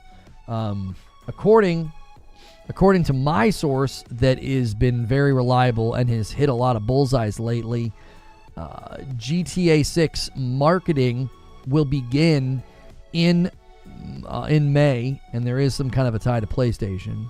So the GTA 6 release date, if it is on pace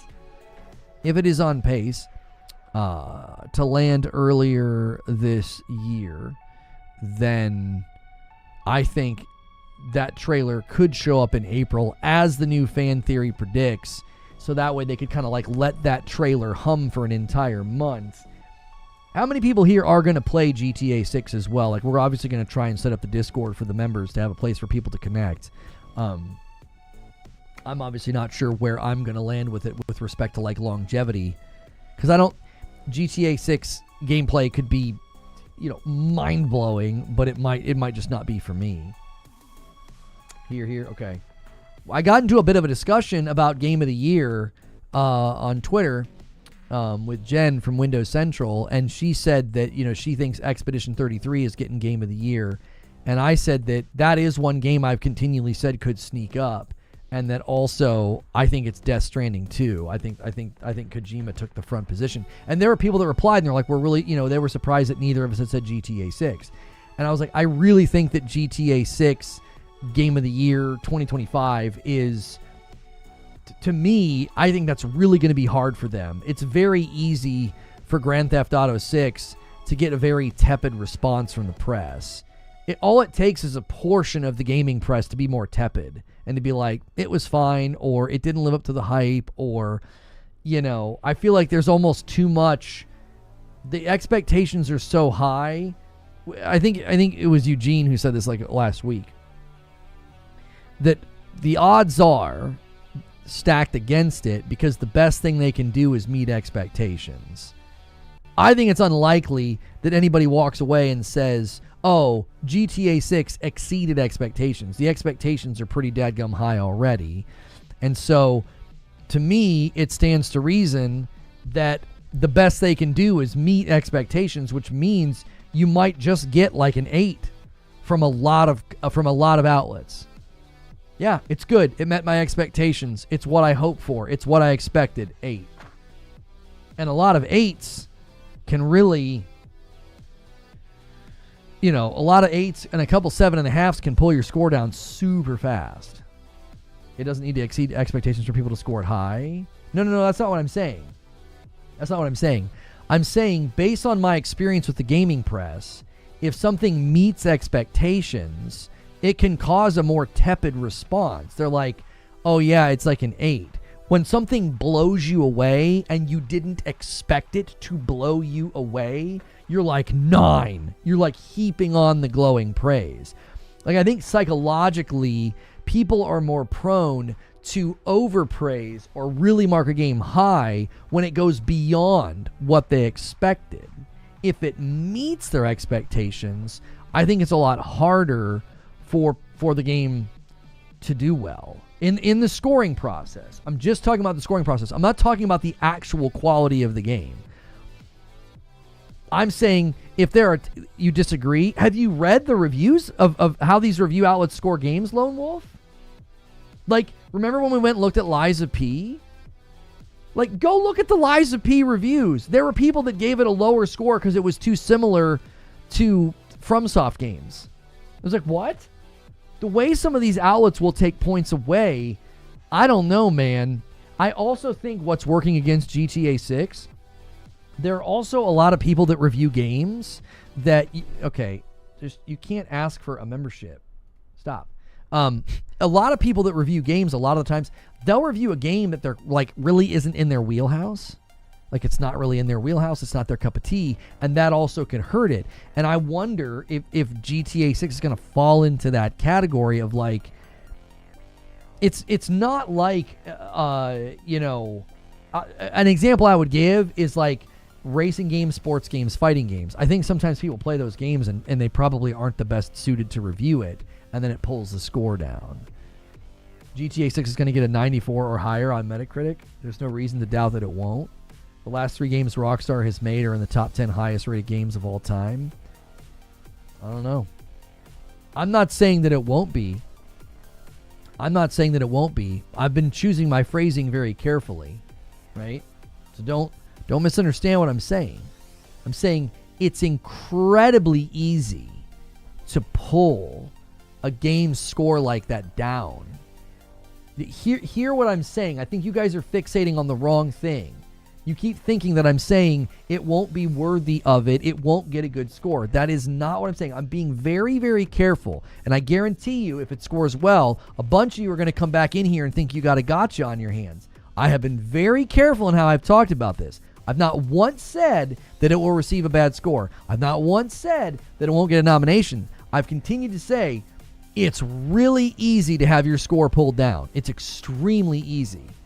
We've seen games drop out of the 90s like a rock, and they land on like 87 or 88. Why? A handful of outlets are tepid. A handful of outlets give it a 7, 7.5, or an 8, and it just pulls the score down. That's all I'm saying. I'm not saying where it will land. I am not making a prediction about its score. I actually think GTA 6's score is hard to predict for that reason. I do. I think it's hard to predict. It's very, very high expectations. Higher than probably we ever saw for GTA 5 or Red Dead 2. It's hard to get that score back up. That is exactly what I'm saying. I think it's going to be difficult. If it meets expectations and their expectations were already really high, wouldn't that mean a higher score? No. Psychologically, we've seen evidence of this, that when a game comes out and just delivers what everybody was hoping for, it can actually be a detriment. And this is why they say over-deliver. You always want to over-deliver. Because if you just deliver what people were expecting, I'll give you an example. So, remember when we were talking about the showcases, and I said that the spoilers were really starting to suck the excitement out of the room. And when the Metal Gear Snake Eater trailer showed up, the excitement over it was a lot more tepid and measured. Why? Well, because we knew it was coming. We just kind of like checked the box. Like, yep, we knew that was coming. Because it simply met our expectations of, oh yeah. So the surprise factor, the wow factor of seeing Snake at the very end of the trailer, nobody freaking cared. It removed the punch. I think similarly, if you're expecting this game to be, here, and it hits that expectation, my worry would be that they would then be more like, oh yeah, 8, 8.5, instead of being like, it blew me away, 9, 9.5. Like, I'm trying to be very careful in how I talk about this, because I know people are going to be very quick to want to defend GTA, and it'll be really easy to misrepresent what I'm saying. I'm saying that a game with expectations this high, it's very easy for just all you need is like 5 or 10 outlets to say, it was good, 8. Yeah, I liked it, 7.5. You just need a couple. Everybody else can be singing its praises and going crazy. 9s, 9s, 9s, 9s, 10s, 10s, 10s. You need a handful of outlets to be giving it somewhere in the 7 to 8 threshold, and it's just going to yank that score down. That's what's so difficult about it. Like, when we looked at Astrobot, I was like, that's going to have universal appeal. And it did. That's why, like, virtually everybody gave it, great scores, right? Well, when you look at games that slip, that's usually what causes it to slip. You've got people that are like 8s and 9s, 8.5 to 9.5, and then you have people in the 7.5, 8.5 range just yanking the score down. What murdered Starfield? The game or the expectations for the game? I'd say the game was fine, but the expectations made a fine game not good enough. I think what Zubair is saying about Starfield is probably pretty fair. The expectations for GTA 6 are well beyond what people expected from Starfield. I mean that. I think the expectations for GTA 6 they're well beyond what anybody expected from Starfield. People expected an incredible, space exploration RPG game from Starfield, and because it fell short in a variety of ways, well, it got murdered. It got absolutely murdered by the consumer score, especially not necessarily the critical reception. Critical reception felt a little padded, if you want my honest opinion. Someone said GTA isn't the same as Red Dead, but you look at Rockstar's track record on Metacritic, all their games being above 90. Okay, let's take that, El Duderino. We have seen a lot of games and studios that, quote-unquote, don't miss, suddenly fall from the horse. Right? Did gifting stop? No, gifting didn't stop. I mean, sometimes we just take a break from it. It doesn't... I actually kind of like that we go kind of crazy and then it stops, and we go kind of crazy and it stops. And when it hijacks the whole stream, it just drives people away because they feel like they can't get a talk show. It's just me shouting about, gifted members.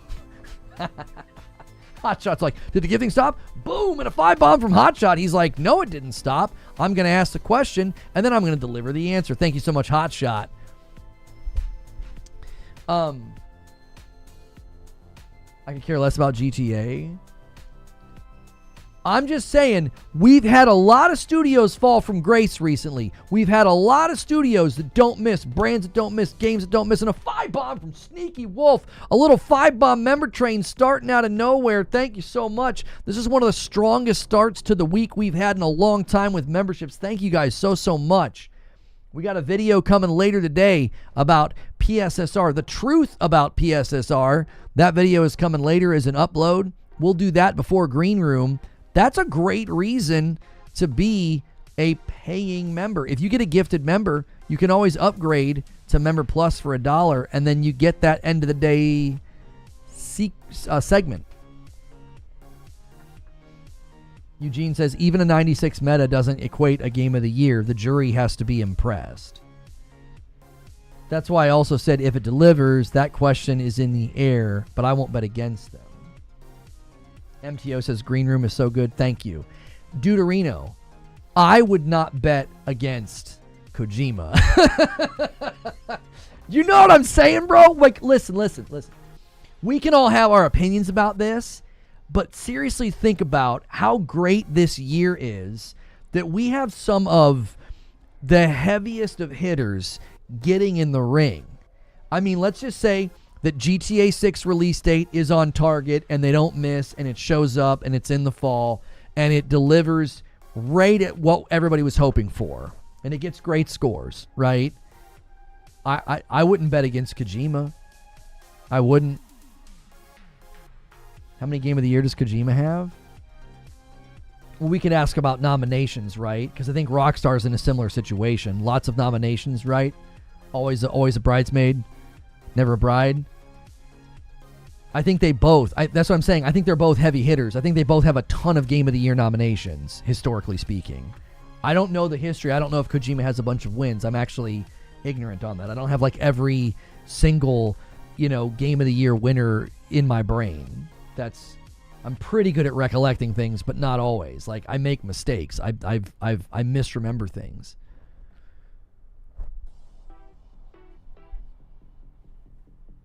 GTA Online has never stopped growing as a live service. I don't see how they leapfrog it other than graphics, what is already being done. Too many good games dropping. Game of the year is going to be tough. While the Metal Gear Solid franchise has severely critical acclaimed titles, Metal Gear Solid 4, Guns of the Patriots, is often cited as the game that received the most Game of the Year awards in 2008. That might have been, was that before we had like an official show? We had a bunch of shows, didn't we, back then? We had like Spike and some others. It's been an evolving thing.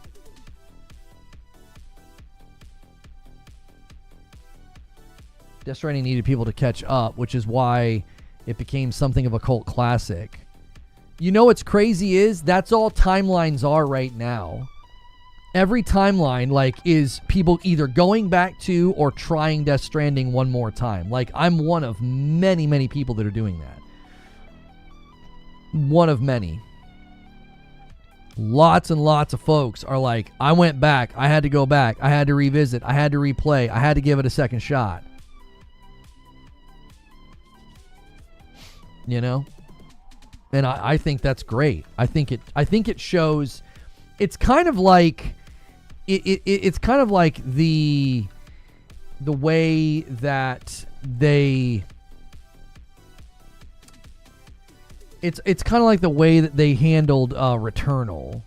Like I feel like Returnal went through something similar. It's like now all of a sudden everybody's like going back and taking a look at Returnal and giving it a second go. You know? I think some games have like this, I don't know what to call it. It's like is it an access hump? It's like this hump that if you can't get over it, you just don't really get access to the real game. Because Biome 3 was in imbalance and so many people didn't get past Biome 3, nobody got to the real game of Returnal. Like if you don't get to Biome 4 and get to that second half, if you don't hear that organ music, if you don't roll credits, you didn't really experience Returnal. If you don't get past that fog lifting moment in Death Stranding where you're like, I get this now. I now understand what the loop is, what I'm doing, what this game is asking of me. I'm kind of in. If you don't get to that point, you haven't really played Death Stranding. You basically played a very, very dense tutorial. That's why I always started with Cyberpunk. And then what happened? Phantom Liberty came out and it let me skip all that. And so I'm like, this is great. I got news for you. If I would have started Death Stranding 1 from scratch and I didn't have like 4 hours of playtime and I was past all those cutscenes and stuff, I don't know. I don't know if I would have been able to get back into it. Yo, what's good, Doc Dark? I don't know. Because I had 4 hours in and because I was already kind of accustomed to the loop and I was familiar enough. I played it back in 2021 and I was able to just kind of pick it back up again. And I also lowered the difficulty because I'm like, I'm not trying to have a high fail rate here. I'm just trying to get immersed in the world and the story. I don't know if I would have been able to get back into it. We're talking about games, Game of the Year, Doc. Like, is GTA 6 the shoe-in? I think Death Stranding 2 is the front runner right now, just based on the trailer. I'm like, I wouldn't bet against Kojima, not with what we've seen. That Death Stranding 2 looks to be, it's like an Oscar winner. It's just at a caliber of, I don't even know. Playing Death Stranding 2, I have no idea why this game is fun. So, how many hours are you in? I think once the loop hooks you once you say this sentence, I'm going to do one more delivery, you're in. He got you. As soon as that happens, you're like, oh, I get it. If I do this goes up. I get better at this. I get more stuff. It makes it easier. I got it. You got it in 10 hours. You like delivering packages. Yeah, you're done. You're cooked. You're hooked, just like me. I was playing last night, Doc, and I knew my wife was upstairs. She was kind of switching to PJs to come down and watch some Daredevil, and I was like, I know roughly how much time that takes. I'm like, I got enough time. I loaded up. I got on my bike and I took off down the road. And literally, she came downstairs and I had gotten to the place, drove down inside, turned the packages in, saved it, shut the game off. It was like, I'm now sort of adept enough at the game that I was like, I can do one more run. I know I can get there. I know I can do it. It's a terrain puzzle. It's like the terrain's a puzzle. That's so well stated. It's like, it's not just a walking sim. Gamer move, right, Biggie? It's big time gamer move. It's like, I know my wife's gonna be down here in approximately 7.5 to 9 minutes. You're like calculating. Oh, I got one more. I can do one more delivery. Every few hours you get new tools. Yeah, I got the thing last night, Eugene, that was so funny. I'm like giggling. Was the stupid little thing that floats behind you. You like tie a rope to it, and it's like mirror, mirror, mirror, mirror. And it's just like bouncing behind you, carrying packages. And I'm like, this is awesome. And then I got to my bike and I was like, sorry, little buddy, I gotta leave you here. And I took all the packages, threw them on my back, and I just got on, because it would have been too much. I would have had to carry it by hand. It literally, like, I was exact capacity without it. Got on my bike and went. I had to deliver a package that couldn't be submerged and had a time delivery. Why was I excited? I had no idea. Well, this is what happened, Doc. So, the game emerged from the fog of the tutorial. That's why I describe it as a fog lifting. Like, once that really dense tutorial lifts, you're just playing the game at that point, and you take it as a challenge.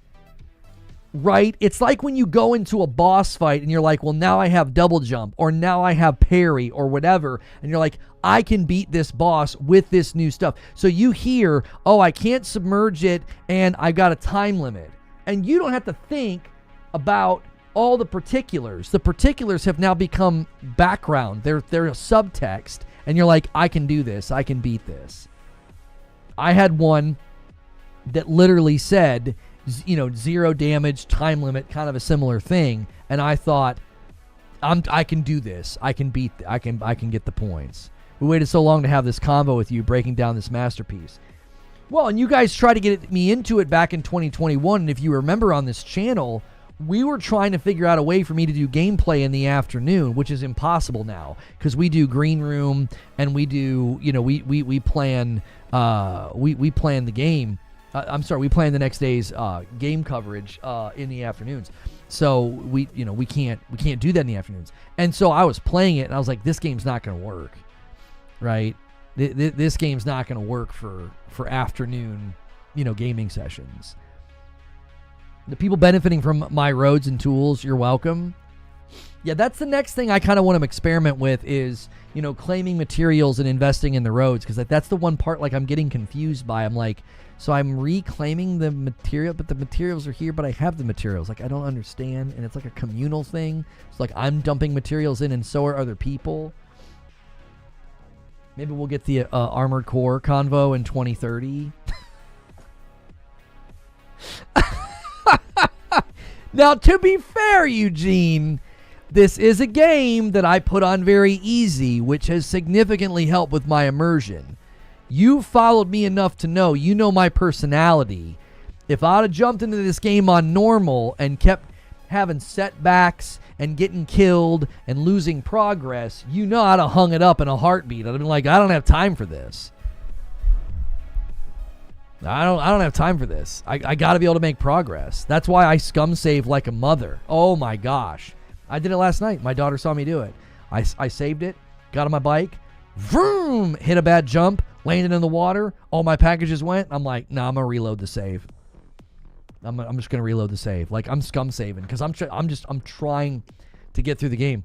I'm not trying to have setbacks and, adapt to punishment. No. I'm good. I'm 43 years old. I don't have time for all that. You know what I mean? I'm 43. I'm too busy for all that. This guy, I'm scum saving like a mother. I don't even care. Because I'm having fun. That's all that matters. Save scumming. Sorry. I don't even know the term. Save scumming, not scum saving. Save scumming. Yeah, I'm totally save scumming. Because, to me, it's about having fun. And I'm having fun. And that would work against my fun. So I'm just going to remove it. I'm like, no, that'll work against my fun. Get that out of here. oh, but it's so good, you increase the difficulty and da-da-da-da-da-da-da. No, that would work against my fun. I'm here to have fun. That's why I'm playing video games, bro. You know? Don't save, scum. I'll play however I want. You play however you want. How dare you play your game in the way that you enjoy that doesn't hurt anyone else. That's right. Having fun? What's that? How about you tell me what specs you're running? You playing on easy? Doc says, I had a fight with the BT and I was throwing grenades at it to kill. Juju then saw me use the bathroom and said, wait, the grenades are made out of your waist. I said, yes. And he smiles. The game is good. Did you catch the joke, Doc, that when you pee, the grenade is a number 1, and when you sit down, it's a number 2? I thought that was so, like, subtle and cheeky, you know? Has the music combined with the landscape given you goosebumps yet? That's why I recorded it and put it on Twitter, Detective Seats. Did you see Synth Potato? He did the same thing like a day later. Like this tweet here, I said, the moment Death Stranding and its music hooks you, right? 129,000 views. And so I posted this on March 13th. And then Synth Potato, a day later, he did the same thing. He's like, this just came across my timeline, and I can't believe we made basically the same post in the same 12 hours. Now, I thought his tweet was first, so I was like, oh my gosh, I didn't see your tweet. Everybody kept telling me about this moment, so I clipped it and put it on Twitter, right? No, his came after mine. Mine was actually first. Mine was on the 13th, his was on the 14th. So he and I have gone back and forth a little bit about it. He's actually got a huge following, pretty huge following on Twitter. He's been covering a lot of the Rockstar stuff and GTA stuff. So that was super nice of him, you know, to engage with the tweet. And we both did the same thing. We thought the same moment was like, you got to see this moment. He thought I was replaying. I was like, nope, it's my first time. Our fall started 4 years ago. So glad this game is finally getting the recognition it deserved. The recent trailer made people wonder what they missed. To me, it wasn't about wondering what I missed, Eugene. It was envy. It was envy. At the bottom of it, it was envy. It was like, I cannot miss out on this. I'm missing out on something special. Like the trailer, the second trailer. Now, the first trailer, I was like graphically impressed by the first Death Stranding 2 trailer. But the most recent trailer, I was immediately filled with, I told you guys, I was felt with this sense of preemptive FOMO. Like, I'm going to miss out on all these games. And I was like, I've got to try to get into Death Stranding. I have to, because it looks like, it almost looks like a historical game at some level. Like, this is going to be a game we'll look back about, you know, and talk about as being kind of a pivotal moment. No, Lono recording the gameplay doesn't feel the same as playing it. It's one of those games you just have to play. I wouldn't say the gameplay is good. It's perfect for what it wants to do. I mean, I would say the gameplay has its rough edges, like the motorcycle gets stuck on everything, like it's got magnets in the rocks and the tires, like it's like dun, dun, dun, like, and it's a little rough on the handling. That's certainly something I would like to see them improve in the next game. I saw the trailer and I was confused. Okay, this looks good, but what's it about? Then boom, it was on Steam. That's right. Death Stranding 2 seems to have a lot of variety in biomes. It seems like there's going to be quite a bit of travel. Yeah. If you guys are just tuning in, we've been discussing all kinds of things. We're sort of off the trail now. We're not talking about the main topics, which was GTA 6, Nintendo Switch 2, and Starfield on PS5. We're talking about Death Stranding and how I got back into it. A lot of people are getting into it fresh, which is crazy because it was kind of a besmirched game in the gaming community. It was sort of decried as boring, lifeless, walking sim. I tried to get into it in 2021 because I saw footage of like gunfights and stuff, and I was like, that's not the game I thought that was. And I was just not able to get into it 4 years ago. And now I'm stinking hooked. I am like hooked. Like, I can squeeze in an hour. You know a game's got you when you do that. You're like, I got 45 minutes. I could squeeze in. I'm going to play right now. Like, you know a game has got you when you're doing that.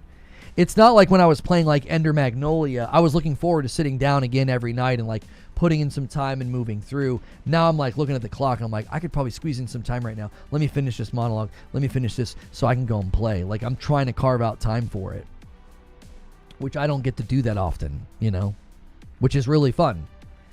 It's, you know, that's an experience we've all had as gamers where you're at work and can't wait to get home. You know, you're in class and you're thinking about the game. You know, when it bites you like that, you learn how to ride that bike like a pro. Remember, you can pull the front wheels up and bunny hop. Oh, is that why I sometimes jump better than others? I assumed it was weight. Sometimes he jumps really, really well, and other times he doesn't. And then a lot of times when you land, the bike just stops. It's just like, dun. I was like, huh? You know a game's got you when you think you only spent 2 hours and it's been 10. This is a 40-hour game, and I'm not dreading it yet. I'm 17 hours in? Maybe 18? I think I'm ahead of you by a decent margin, Doc. I had a head start. I had an unfair head start. Yeah, I'm at 18 hours. I had an unfair head start because, like I said, I had 4 hours in the game from 2021, and I picked up where I left off. Make sure you guys go through that ritual, too. A lot of you guys come in, and you're like, man, I can't do super chats or gifted, but you can hit the like button, and that is free. Make sure it's saving your like. We are one super chat away from confetti, and then I have to gift a member. And currently, I owe you 5 members. I owe you 5 members currently. And I'll owe you 10 members once we hit 150. We need like 9 more.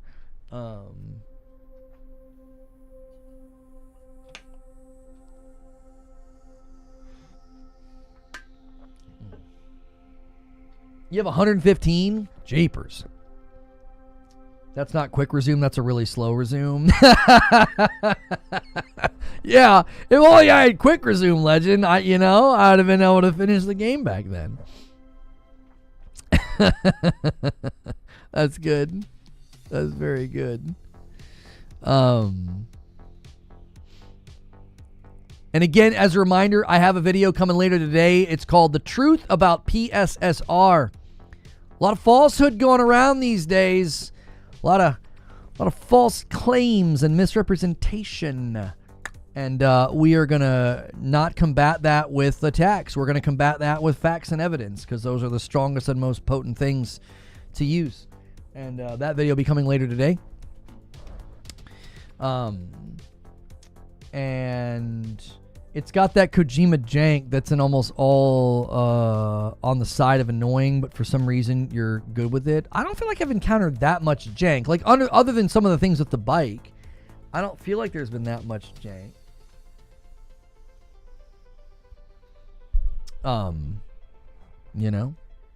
Did YouTube chat just die, or are we all like... Nope, there we go. I'm at lunch right now, says Doc. I'm going to go ahead and deliver a package. It plays well on the ROG.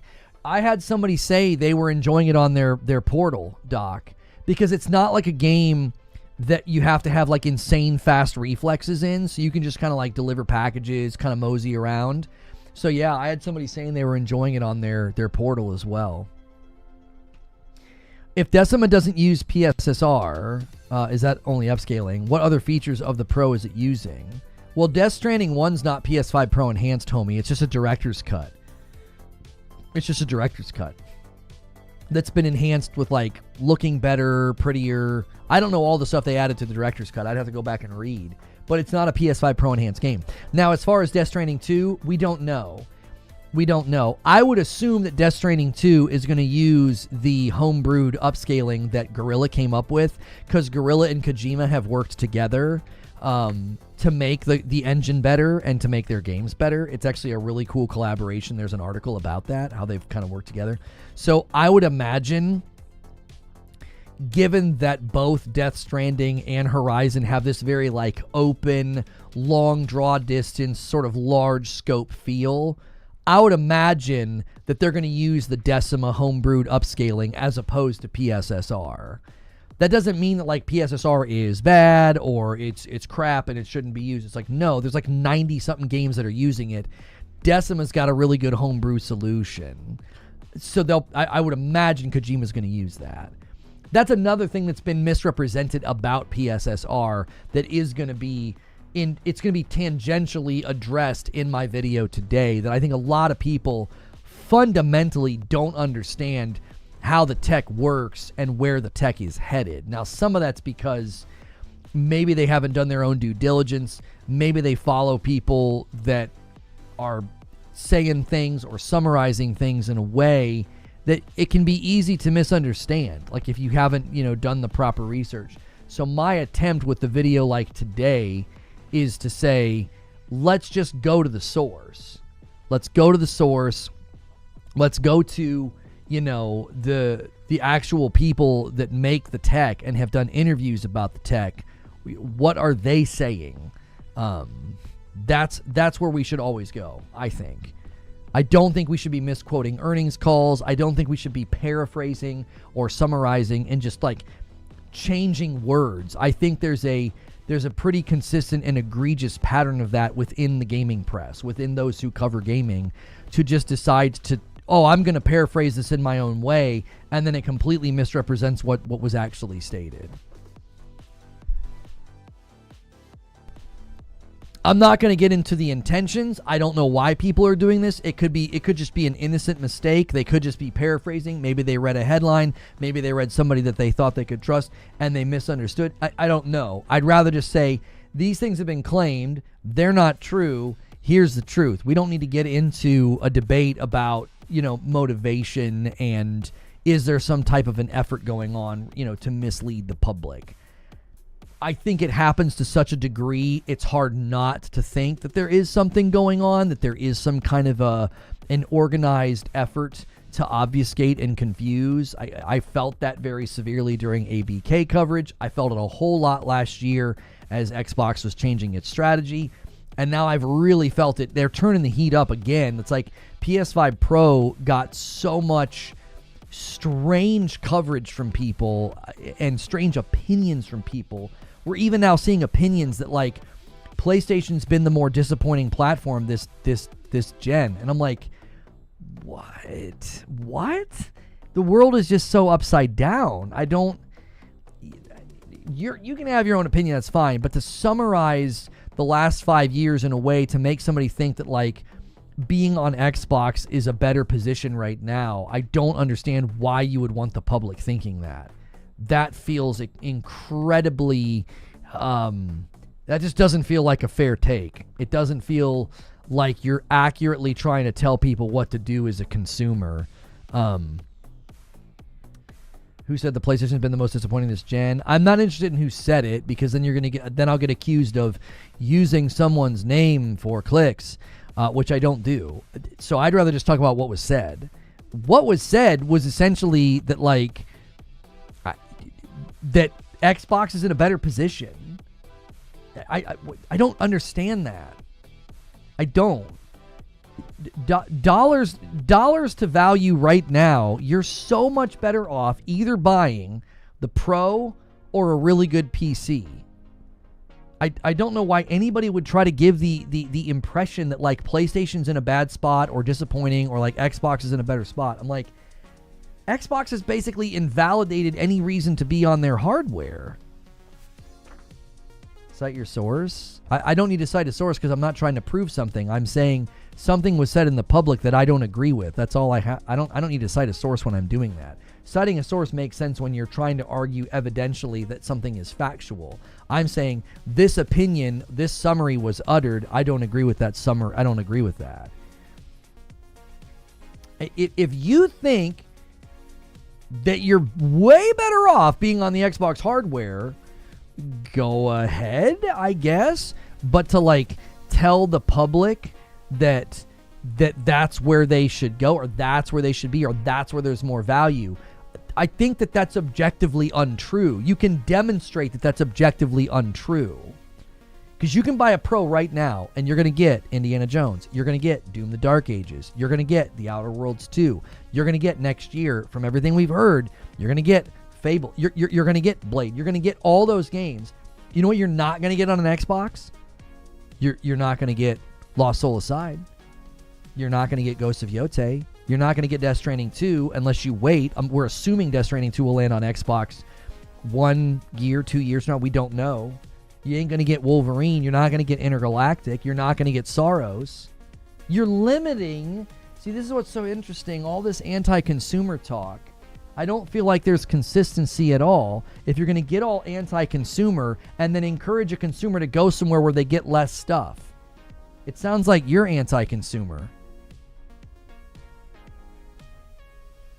Wouldn't pro-consumer be encouraging people to go where they can get the most and not miss out on games? Why would you encourage somebody to be like, no, Xbox is in a better place, PlayStation's been more disappointing, yeah, you should definitely be on Team Xbox, you should definitely get an Xbox. Well, I thought exclusives were anti-consumer. Why would you encourage somebody to go somewhere where they're going to get less games? You just encourage them to do something that you're basically saying, yeah, go over there and expose yourself to anti-consumer, restrictions where you can't get as many games. No, the best thing to do would be to say, buy a really good PC or a PS5 Pro. You're going to get the best performance and graphics, and you're going to get more games. There's merits to both platforms. The PC, you get way more indies and AA titles in Steam. It's a more open platform. You don't have to pay if you want to play like multiplayer games. You don't have to pay for like a subscription to Steam, right?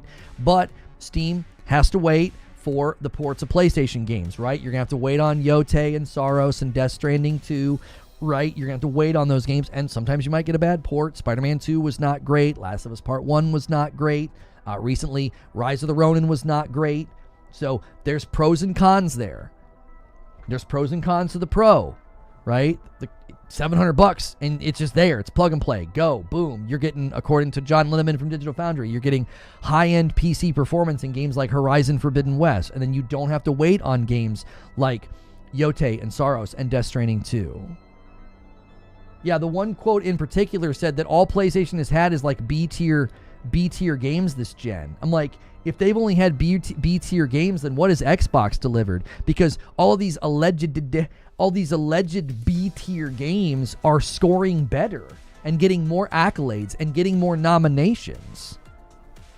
What are you even talking about? How is Spider-Man 2, Ragnarok, Forbidden West, GT7, Returnal, Ratchet and Clank, how are all these games B-tier? They kick the dog snot out of everything Xbox has brought to the market this gen, from a critical reception to Game Award nominations. I don't know. I don't understand why it's not even a competition, but we want to do this revisionist history and act like Xbox is in a better position. PlayStation's been disappointing. Yeah, you should definitely be Team Xbox. I'm like, why would you tell the public that? Objectively speaking, from the outside, if you just measured this by factual measurement, no opinion, no bias, you would say the blue box is going to get more games than the green box. That is an objective fact. It's a fact. We're not talking about Game Pass, because if you're talking about Game Pass, then why wouldn't you encourage people to go to PC for $11.99 Game Pass? It's cheaper and they still get day and date. I don't know. I don't know. The whole thing blows my mind. It blows my mind. The commitment to the obfuscation and the commitment to cheering for a brand. And it's so hard not to see the conflict of interest. When the company saying this gets deals to do events with Xbox, I'm like, this feels like conflict of interest. It's like, I don't know. It's so hard to take it as a serious opinion. It's really difficult for me. I don't know why you're saying what you're saying, but the facts are the facts. You have contracts and events, and you get access to be doing really, really big things for your company with Xbox. And you're also saying things about the platform that doesn't seem representative of the platform. As a platform, Xbox abandoned power narrative. They constrained Series X distribution, so more people bought Series S's. And so they're not trying to push power narrative. They privated a video because the promises about Series S completely fell by the wayside and shattered. Their cadence of delivery of first party has been wanting and lacking in quality. And you have the stones and the cojones to walk out into the public and be like, yeah, the PlayStation's been more disappointing. This is the platform that's ahead right now. What? And the market is showing you the reality. The consumer is always right in matters of taste, and they're choosing PlayStation hand over fist over Xbox.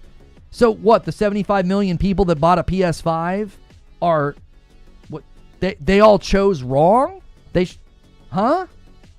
It doesn't make any sense. The market's showing you that these attempts to make it seem like everything's okay, it's like it looks more and more weird as time goes on. It's like, why are you clinging to this?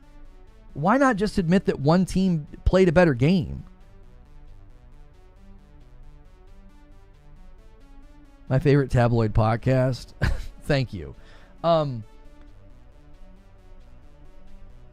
you for the $2 super chat. Super chat tip. Mash says, Xbox, you get 90% of the same games as PlayStation. You miss PlayStation exclusives, but you have Game Pass to reduce your financial input.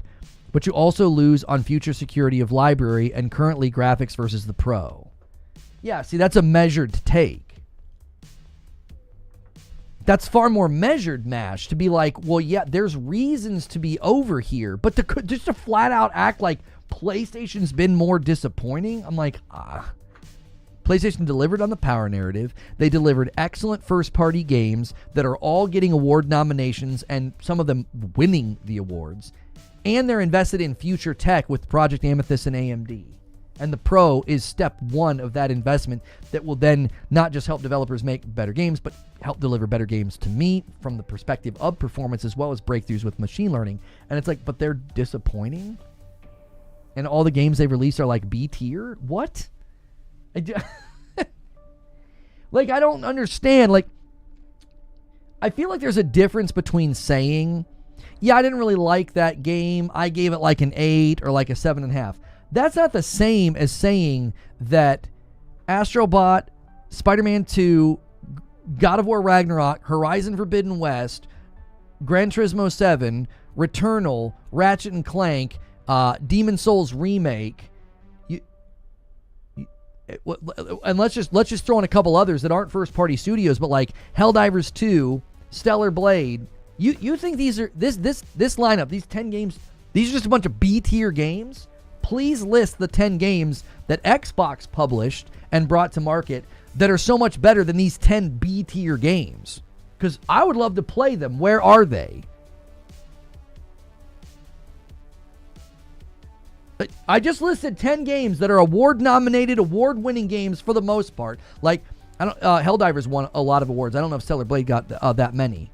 But 10 games with consistent high accolades, high praise, good user reception, good critical scores. The critical scores and the user reception are in agreement. Wait, these are B tier? Where's the A tier then? Oh my gosh! I'm wasting my time apparently. And a 5-bomb from Alex Witter. Where are the A tier games then? Where are they?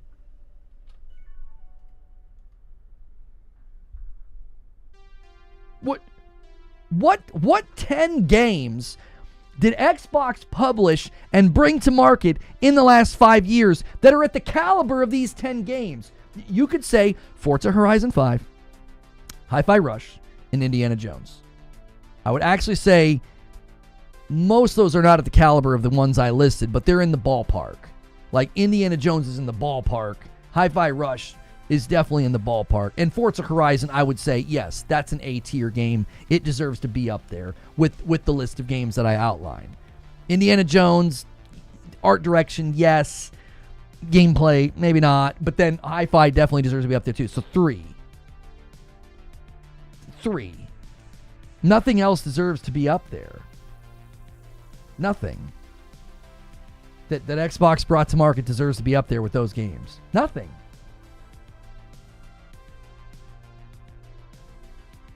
You've had to defend 30 FPS games at launch. You had to defend games that aren't complete at launch. You've had to defend games that abandon efforts to add, innovate, or improve games after launch. How is that not... I just don't get how that's not more disappointing. I'm not saying you even have to agree with me. I just could never...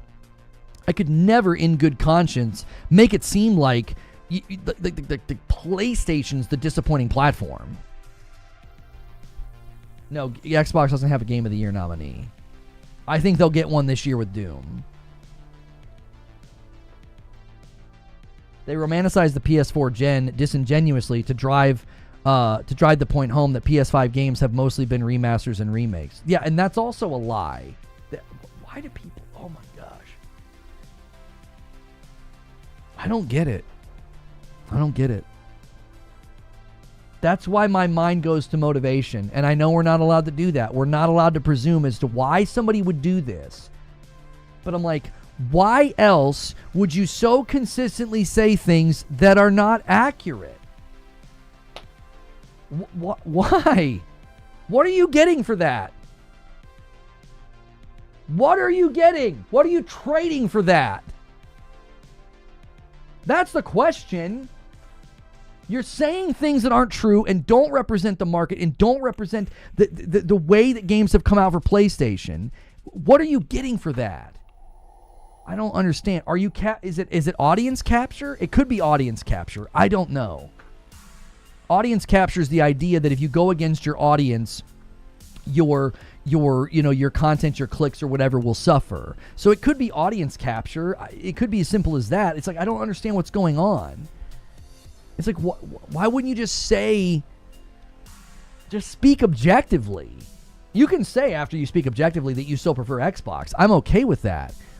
But I don't know how anybody, I don't know how you could look at this gen and not say that one side has been so much more disappointing than the other.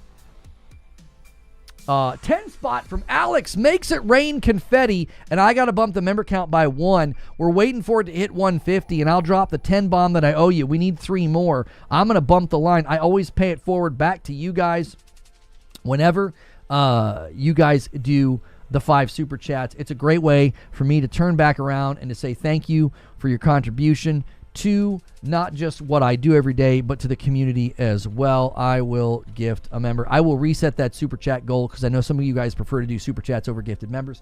And then we have a Kingslayer 12-month renewal. That bumps the line. When you guys are at Member Plus or VIP, it contributes to what I do here directly, so we count it. Thank you. Xbox not better, Xbox worser. And a single comes in from Alex. Thank you so much, and gets us to 149. Who's going to be the one to secure it? This is what I think is difficult right now. I think there's a difference between somebody saying, I prefer Xbox. That's not the same as doing this like cumulative, almost like objective claim that Xbox is in a better position. PlayStation's been more disappointing. It's like, no, wait a minute. You're not saying what your preference is. You're giving a false summary.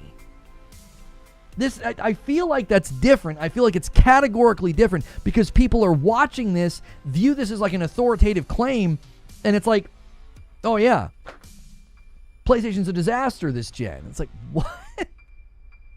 How'd they convince so many people to buy their box then? If Xbox is so much better, why didn't they sell better? Why didn't they perform better this gen? Why is the consumer so out of touch? Why?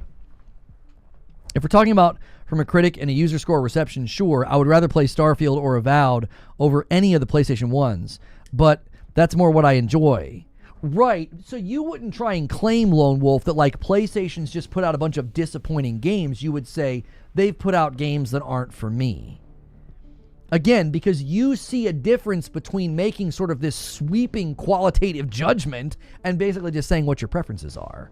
Like, I think that's a very, very better and more healthy way to have the conversation. Because you could literally say, no, I prefer Xbox. Why? Oh, Game Pass is just so good. I can't leave it. It's so great. Yeah, I'm not gonna pay for South of Midnight. I'm not gonna have to pay for Doom: The Dark Ages. I'm not gonna have to pay for Outer Worlds 2. I'm not going to have to pay for the Oblivion remake when it shows up. Probably. I'm assuming that'll be on Game Pass. Gears of War E-Day, Gears Collection. Right? So that makes sense to me.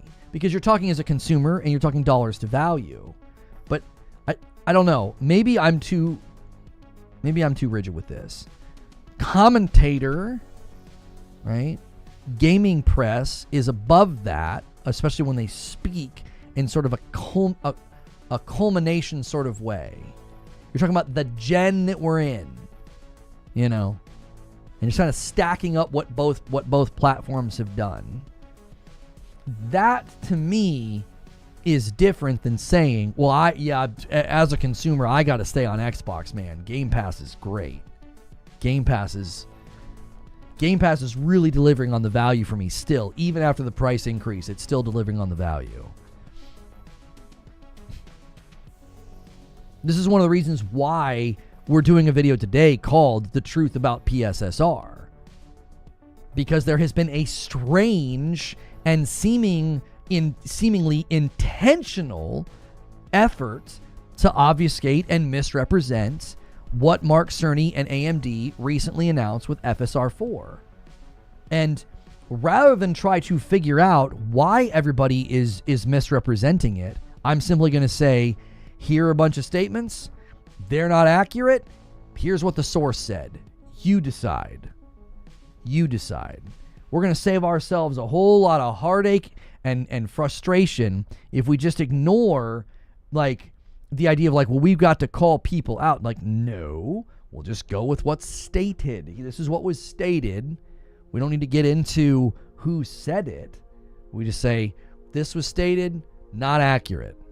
This was stated, not accurate. And just debunk the claims with a basic, very, very kind of very boring view of the facts. My video is boring. I'm just kidding. My video later is boring. I might be aging myself here, but do people forget Blockbuster? I would go almost every single weekend as a kid and rent all the new games. Did people have the same rent games bad then?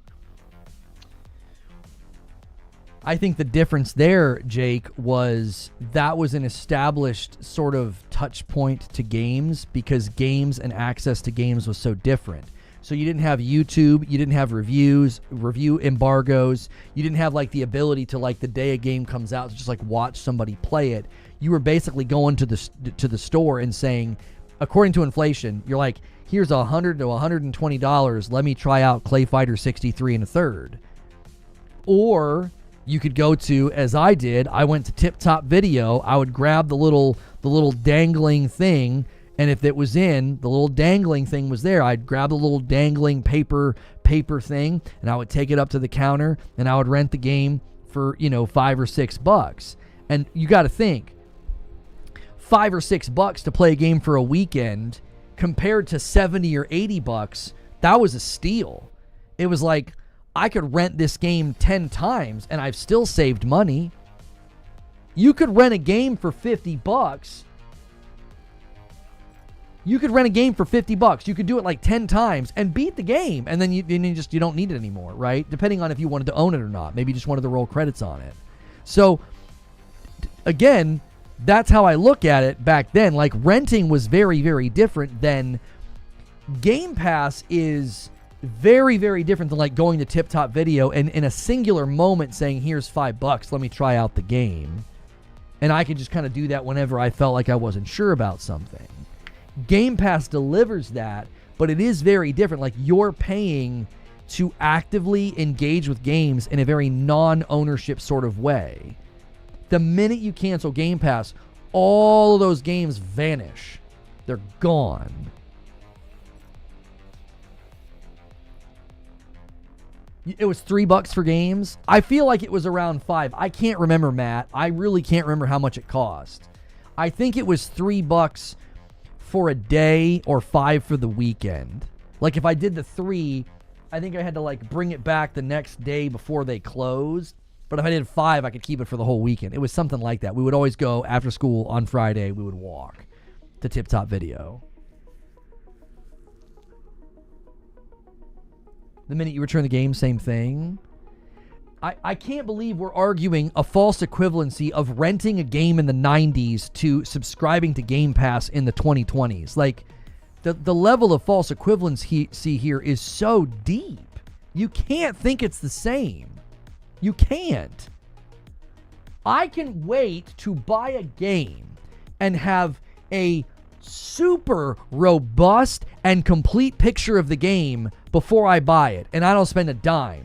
I pull up YouTube, I watch streamers, reviews, I go to Metacritic, I go to OpenCritic, and I can go, yep, that game's worth my purchase. You didn't have any of that back then as a consumer. You didn't have any of that. And the expectation and the market and the way consumers think about this, it's all shifted. You're acting like if I could trade places, you're acting like I'm still doing that too, Jake. I'm not still doing that. I'm not like pining for rentals. I don't want to go back to that. Do you think I want to go back to like, I don't know if the game's good. I don't know. There's no YouTube. There's no live streamers. There's nothing. It's just $80 of my hard-earned money delivering papers, and if the game sucks, it sucks, and I'm stuck with it. There's nothing I can do. I think you could return cartridges. Depending on the store, I think. I can't remember. I don't want to go back to that. You're acting like that was a great and superior time. I don't think it was a great and superior time. Like, you have to hear, you really got to hear what you're arguing. You're basically saying that Game Pass is as good as when I would rent cartridges for the Nintendo 64 in the 90s. And it's like, I don't want to go back there. Why do you want to engage with games in that way? You're free to do it what you want as a consumer, but I don't want to do that. Do you know what's great about my PlayStation library? My kids are 9 and 11. And in about 5 years, they're going to be at the age where I'm going to want them to experience games like Ghost of Tsushima. And they're going to be able to play them on a PlayStation 6. They're going to look and run amazing. And it's mine. It's mine. I don't have to maintain some subscription for them to do that. It's mine. It's my game. It's right there. You don't really own it. It's digital. No, I own a license to play it. And license revocation on stuff like that's not going to happen without class action. They're not just going to start revoking licenses to games. Well, they've done it to 2 or 3 weird, obscure Ubisoft games. No. That's not going to happen in the industry. This idea, this fear-mongering about like digital licenses being ripped from you, then don't build a library in Steam either if you're going to be consistent. Like, don't build a library anywhere, honestly. To argue in favor of Game Pass because you don't really own anything because they could take the license away is so backwards. That's not compelling at all. This isn't you or anyone. My question was back then, was there a rent games are bad back then? I don't remember, but I was young. Okay, so typically, Jake, you may have heard me ask this question sometimes in my argument. I'll say, what's the ideal that you're comparing this to? I did it just a second ago, didn't I, Jake? When I listed the 10 games that PlayStation had brought to the market that are apparently B-tier games. And I said, okay, if these are B-tier, where's the A-tier? What's the ideal that you're comparing this to? Okay? So when I would get home from school and I would walk 3 blocks to Tip Top Video to rent some games for the weekend, there was no ideal for me to compare that to. That was just the way the world was. It was, I either go to Toys R Us and blow all of my money on one game, or I can rent a game this weekend and next weekend and next weekend. No, he didn't. He said, he didn't call anybody that, Raven. Read that more carefully. Like, instead of me buying one game as a kid, you also have to think about games back then. Renting Clay Fighter 63 1/3 for a couple of weekends in a row cost me about $15, and then I'm good. I don't need to play it anymore. I've had my fill of it. Games were a little bit smaller in scope back then. So you could spend a weekend playing a game and you were kind of done with it. So it was more economical for me to do that. $80 on one game, or I could rent a bunch of games over the next 4 months, get a bunch of great experiences, and maybe there's 1 or 2 in the mix that I'm going to buy. And you might say, aha, you just defended Game Pass. Maybe. I don't really feel like I'm that in need of a rental service these days.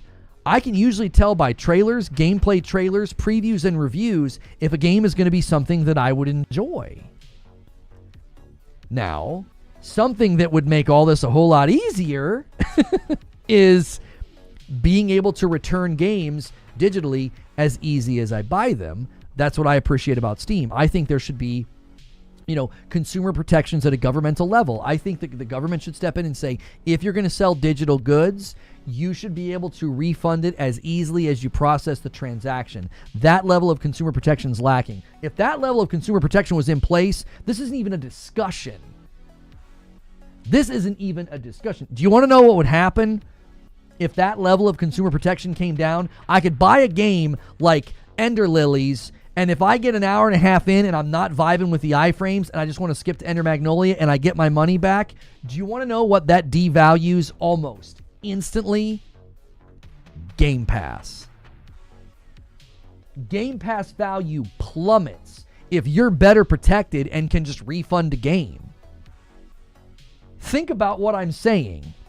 Microsoft has a vested interest into never making it easy for you to return a game that you bought digitally, because it would undercut the value of Game Pass instantaneously.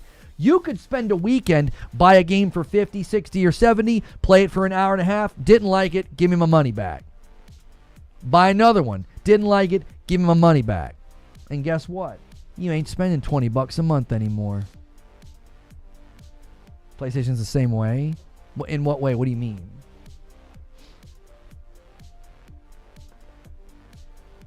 So again, you have to see what I'm saying. Like, I think the value of Game Pass is great, but I feel like if we were better protected and could just return games. Oh, return games? Oh, no. Yes. No. Bubble Tea. I am 100% critical of both PlayStation and Microsoft equally. I don't even think Steam makes it as easy as it should be. I don't think you should have to go to like a help page and request it. It should be right there on the game. I go to your storefront, click buy, process. That's what I should do to return it. It should be just as easy. I'm very logical about this, right? The logician here. If you go page, click buy, transact, you get my money, I get game, I should be able to walk backwards through that process to get my money back. Go to the game, refund, process, get my money back. It should be that easy. It should be that easy. I don't agree. I love Game Pass to pick up and play random games. I thought it was great when it was $10. At $20, Paul, I don't think the value is as strong anymore. I think the value's been diluted. At 20. If you're signing up right now, brand new, like, we know people do this. They churn and burn. I think Doc Dark admitted to this recently on a video. He'll sign up for Game Pass again when Doom comes out. I don't want to misquote him. I don't want to use his name for clicks, but I think he said he was going to do that. Well, at $20, I mean, it's a little more steep now to basically churn and burn. It is. At 20, you'd be out. See, there's a breaking point where the value diminishes, Paul. That's what I'm talking about. Like, if you could suddenly refund games, value diminishes. It does. Price goes up too high, value diminishes. If you're only signing up for Game Pass when Outer Worlds 2 comes out or when Doom comes out, it's more expensive now. It's like, it used to be $10 to do that. I mean, that was a steal. I mean, you're like, oh, it's a $60 or $70 game? Okay, cool. Here's the real way to do it. Work through your backlog, and then wait until South of Midnight comes out, Doom comes out, Outer Worlds 2 comes out, and then you sign up and you try to beat them all in a month. That's the absolute best way to extract value now from Game Pass if you're going to churn and burn. If you're going to churn and burn, it's better now to be patient and to wait and to pay once there's multiple games in the funnel and you play them all. And then you cancel. That's the absolute best way now that it's $20. $10, it was like, yeah, I'll do $10, and then people would play the game and then they would cancel, and then they'd wait a couple more months and do it again. 10 to play online, 15 for Game Pass is a good deal. I'm not arguing whether it is or it isn't a good deal. What I'm saying is the value diminishes if the right thing takes place. If the price goes up too high, value diminishes. If it's a lot easier to return games digitally, value diminishes because of the way people use Game Pass. That's typically how they use it anyway. They're just trying out games. So basically, rush all games. What an awful way to treat gaming. No, you wouldn't have to rush. No. If you had time, Lido, you have a whole month to play South of Midnight, Doom, and Outer Worlds. Outer Worlds is probably a bit longer, but Doom and South of Midnight? No. You wouldn't have to rush those games. If you play every night, you could probably beat South of Midnight week. It's like a 12 to 15 hour game, I think. Doom, the Dark Ages is probably in a similar hemisphere. 15, maybe upwards of 20 if you really take your time and search everywhere and go exhaustive. That's easy to do for a lot of gamers. If they're playing more than me, if you're able to put in 3 or 4 hours a night, you're going to beat those games relatively quickly. I mean, don't you think gamers tend to play games rather like wring out the rag sort of way? I mean, I don't know. I feel like a lot of people play that way. I do. I feel like a lot of people play games in a way where they're not blitzing, but they're certainly playing it until they're done. You know, that's what they do every night. Like, they're going to come home every night and play Doom. They're going to come home every night and play, South of Midnight. I am not at all bashing Game Pass. What I'm saying is the value is dependent upon what you're getting in return. And over time, I feel like the value is just going to keep going down, because if you have to pay more for day and date, and if the cadence of games is spread out, so when you're canceling and you're jumping back in, that gets more spread out. You're having to churn and burn. That, I think, makes it a more diminished value. That's why I think Game Pass, its best value is on PC, because it's like $11.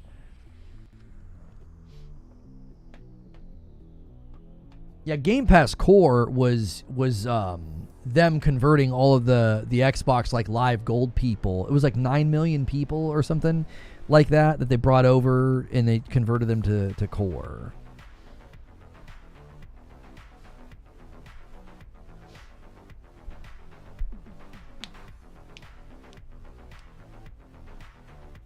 We've been sitting on 149 for a minute. We need one more member, and I owe you guys some members. I owe you a 10 bomb. So thank you so much. If a lot of you guys today have tuned in for GTA 6 news, you can always come in late, and you can always rewind the stream. I broke down everything in the show open. We also talked about Starfield on PS5. We also talked about what was the other one? Shoot. Nintendo Switch 2. Nintendo Switch 2 launch games. There were some leaks about that. Looking like a pretty promising, strong third-party lineup. Hilly, I play games. That's ridiculous. And Gambit Zero does it. I was wondering, I was like, is anybody going to take I thought somebody was going to renew and take it. Usually that's how it happens. All right, there we go. I owe you guys 10. Funny enough, you tend to lose more money with Game Pass. It's a psychological thing. It only covers the base games, no DLC or microtransactions. So if you sink more money into the games without ever owning, it's true. And Matt Baggs does the Agents of Chaos with the VIP renewal. Matt, that's a long time to be a member, man. Thank you so much. 39 months. Appreciate you. And let me drop the 10 that I owe y'all. Hopefully we can get Derek and Feedback in here. If you guys missed it, I played Death Stranding on Friday night with Madam. I played more Split Fiction with Hilly on Friday. You're more careful when you buy. Well, and I've said this many times, World Renowned. I've said many times, I think you are far better off right now. You don't need to pre-order until like literally the night before. You'll still get all the bonuses, and you can pre-install the game. But like, let's just say you wait to pre-order, your next 3 big games until the night before. You know what you have? Previews, reviews, lots of footage, lots of feedback, a Metacritic score, an OpenCritic score, and you can pre-order. Now you know. You got a pretty good picture of the game. Sony forms a new first-party studio, Dark Outlaw Games. It's headed by Treyarch co-founder Jason Blundell. We've been working away in the shadows for a while, and we've got something to talk about. Oh, and when we've got something to talk about, we'll step into the light. Video Game Chronicle breaking the story. It looks like, but they might not be breaking it, but they've got the story. Okay, let me throw that in the room for tomorrow. I'll look into that a little bit more. We've heard a lot about that. Let me throw up a question on the board. This is something you can do as a member. Rygen says, do you have any thoughts, opinions on the recent news of legacy media degrading? How does this affect this physical media argument? I don't know if these are logically connected in my mind. You'd have to connect them for me. Jim Ryan was right again. In what way? What do you mean? I don't see them connected. I mean, I know people are seeing like the trajectories for physical media and physical games, and they don't like it. But I think this is always going to be a challenge. Convenience is incredibly potent in the world that we live in today. We live in a very, very fast-paced world. I can get a book, coffee mug, you name it, electronic device, USB cable. I can have it on my doorstep in 2 days, right? Convenience. You know, people that, you know, shop at Walmart instead of going local, right? Why? It's convenient. They have everything in one spot. The convenience and price are very potent. Alapark gifts a member. Thank you so much, Alapark. It's very, very potent. So, downloading digitally and preloading the night before in your PJs and waking up the next day and there your game is, it's pretty potent. As opposed to what? Chime in chat. You guys have said this before. We've seen people get frustrated by this. How many of you recently have gone through the headache of you ordered something physical and you're sitting around waiting for the disc to show up from FedEx or UPS or whoever? You're sitting there irritated. It's supposed to be showing up and all your buddies are playing. All your buddies are playing.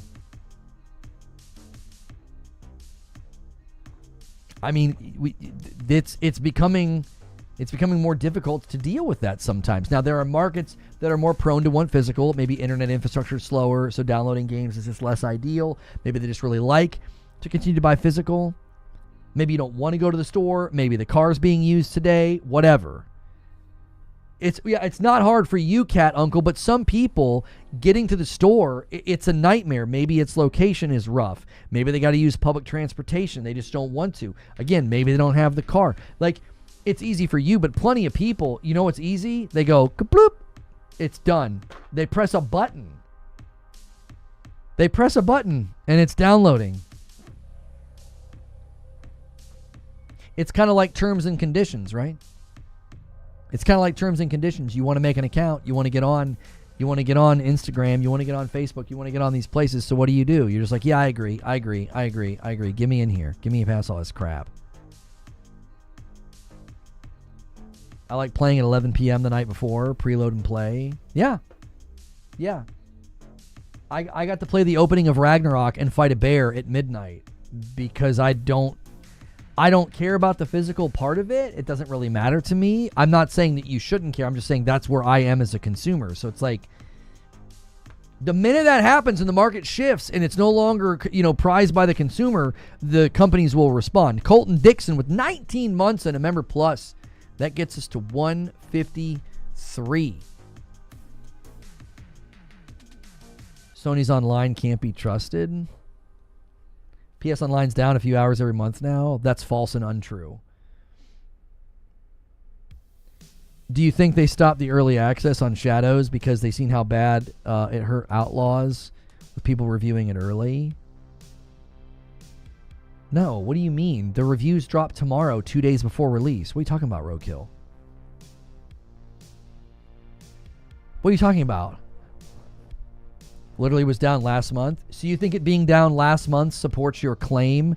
PlayStation Online is down like a few hours every month now.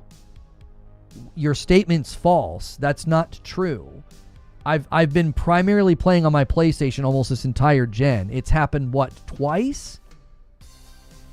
The one was significant. I was out of town, and that was significant. It's not happening every month. That's not true. You made it sound like every month we're just like, yep, here we go again. So every 30 days it goes down. Like, that's not true. That isn't true. Everybody has outages. We're not going to act like it just happens to Sony. And you made it sound like it happens to Sony like every month. That's false. Every month the last few months. No, that is a false claim. There's no evidence to support your claim. It's not happened every month the last few months. It hasn't. It hasn't. It happened in February when I was out of town. And I don't remember it happening in January. Did it happen in January? I'll go pull it up. Yeah, I mean, if you want to try to substantiate your original claim, which it goes down basically once a month, like, that isn't true. If they had an outage recently and then like another one, you're acting like that's representative of the PlayStation Network the last 2 months. It kind of feels like the guys that come in and act like PlayStation has no games because they only want to track the games they're releasing in like a very small window of time. That feels very cherry-picked. It just feels like a cherry-picked stat.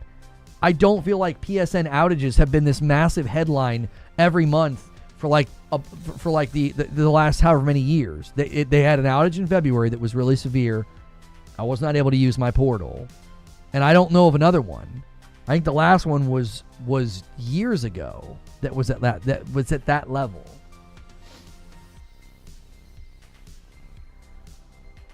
Xbox also had an outage recently. Yeah, Xbox had an outage recently. Was the last one like Christmas of 2014? Yeah, when was the last major PSN outage like that? I saw a Lamborghini in my neighborhood last month, so they drive through here all the time, clearly. That's what I'm saying. You're acting like it happens like all the time. It's like, outages suck, sure, but don't act like it's happening all the time. It's not happened that often. I play on PS5 every day during work. It does not go down often at all, and I have my PS5 since launch. Maintenance periods don't count. Yeah, standard maintenance doesn't count because maintenance is usually very short. It's not like an extended period of time. Every platform, every game has maintenance.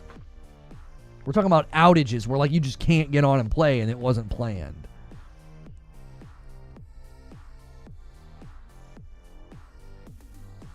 Imagine thinking having a disc will let you play anything when the servers are down. Well, it depends on the game. It depends on the game. It does.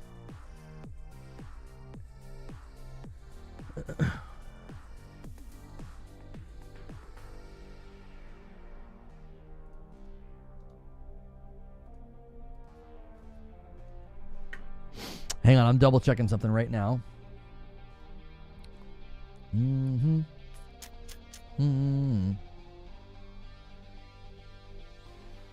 Okay.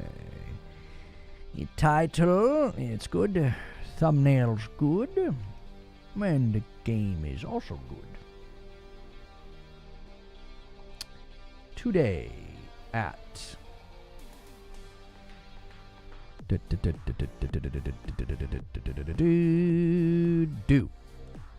I was at the store and I saw a board game for Gargoyles. You guys remember that?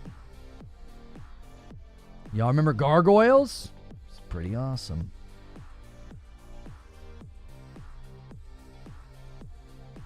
Pretty awesome.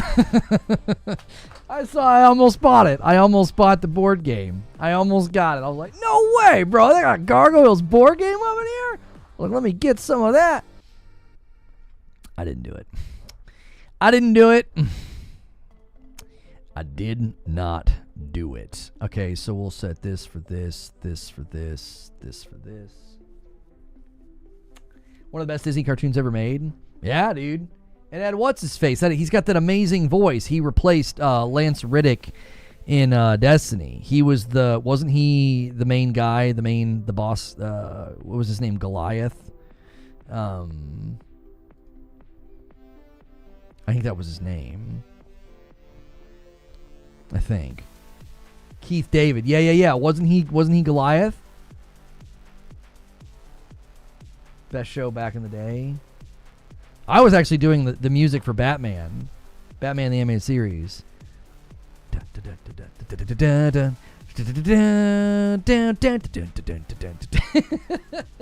it made me think of the Gargoyles board game that I saw. It made me think of it. There we go. There we go, chat. All right.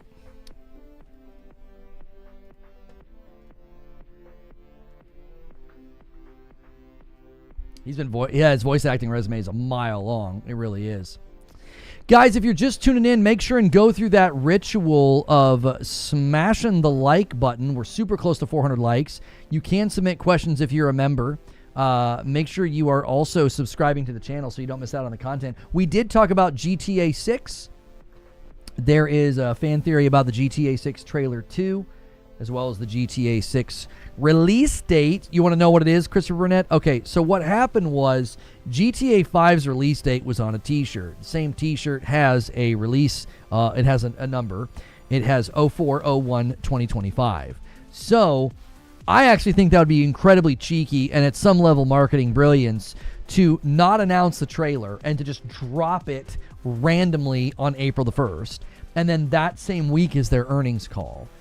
I think the trailer could then just say fall of 2025. So they reestablished that the GTA 6 release date is not delayed.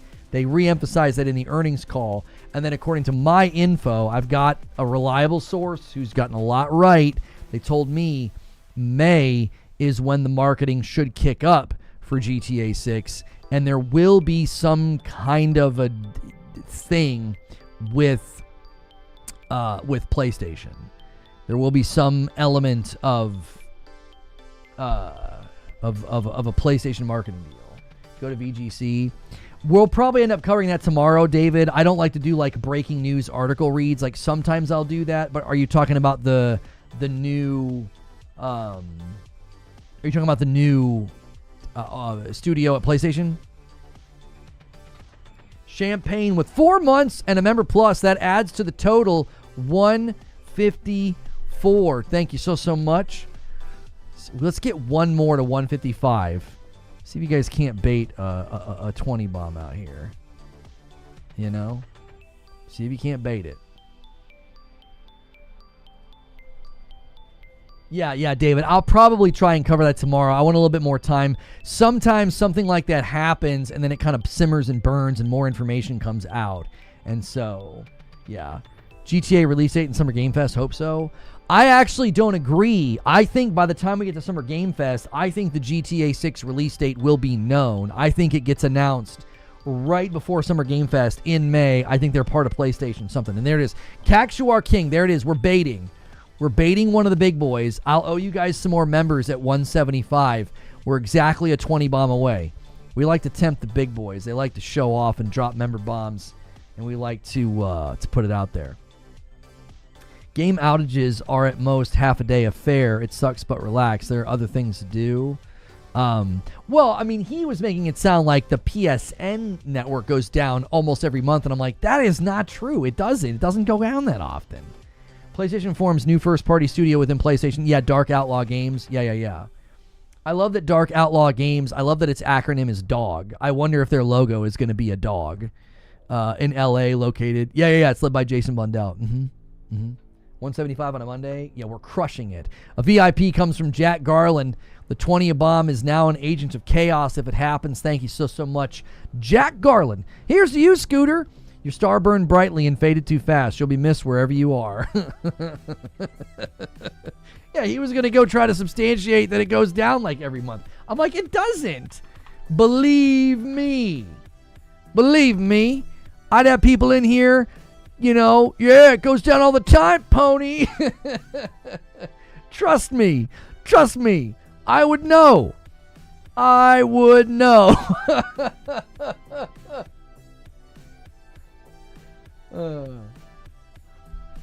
telling you, if it was going down that often, every time it happens, those boys would be in here. Those anti-Sony boys would be beating the door down. What do you think of PlayStation now, pony? The PSN's down again.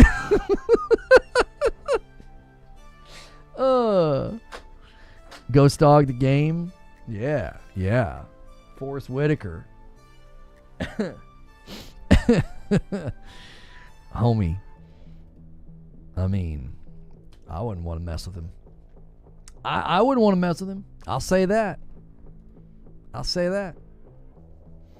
Forrest Whitaker's, he's intense. Man.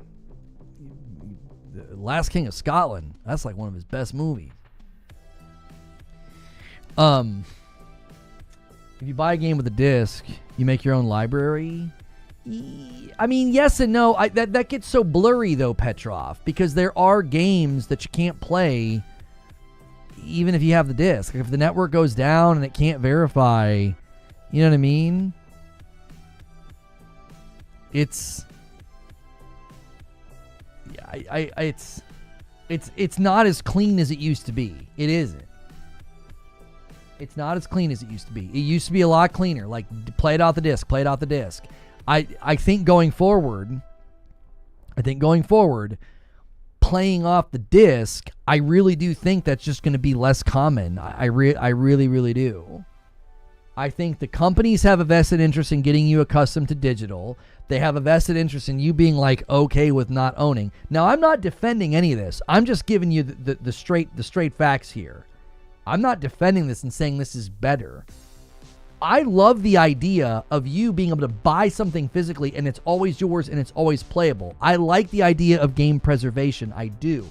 I would love for emulation to be properly monetized so there could be a marketplace for Atari games or Nintendo games or games that are just not available anymore. I'm all about that. I'm just telling you the facts. These companies have a vested interest in getting you off of physical, making everything digital, and making you rely on licenses. Like, it's in their interest to do that. I'm not saying that's good. I'm just saying that's where it's headed. Sorry. The day that you can play every game off disc, I just think that's going to become less and less common. Sneaky says, check my last comment, and he says, I'm done buying physical TBH. When the Pro released and didn't have a disc drive, that was it for me. I used to buy collector's editions and all that, but not anymore. The reason you buy a collector's edition now is for the Venom statue or the Kingdom Come Deliverance horse, right? Like, this is why you buy collector's editions, for all this stuff. That's why. Like, at this point, I don't buy physical for a disc. I buy physical so you can have a cool thing. People are like upset about not getting disc. $5 super chat from Trista J Havoc. I already made a video on this. I put Kingdom Hearts 3 and a PS5, not installed prior, offline, it played just fine. Okay, but here's the thing, True SSJ. Here's the thing. Listen to what I said. That is getting muddy, was the first thing I said. It's not as consistent because there are now games you can't do that with. And I believe we're on a trajectory of that becoming less and less common. I think just fast forward with me 5 years from now.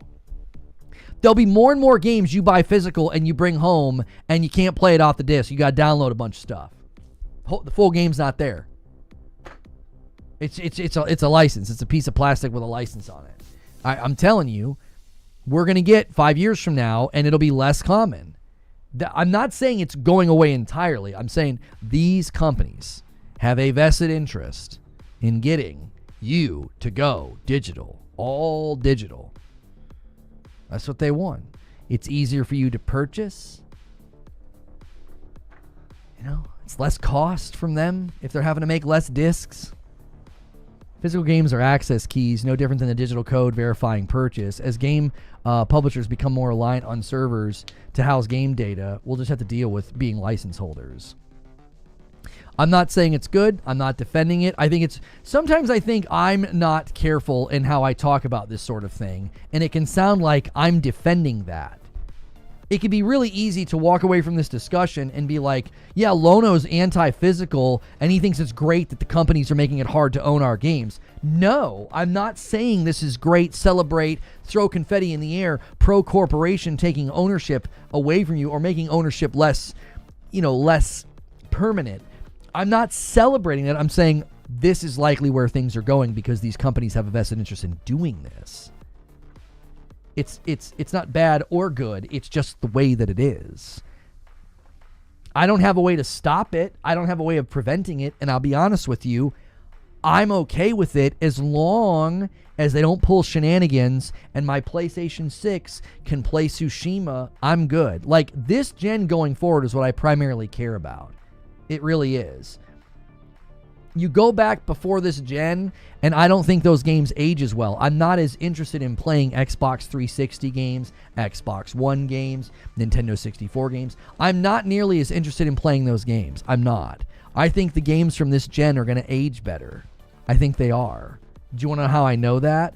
I'm playing Death Stranding right now. It's a 5-year-old game. And I'm like, this is incredible. I think games from this gen...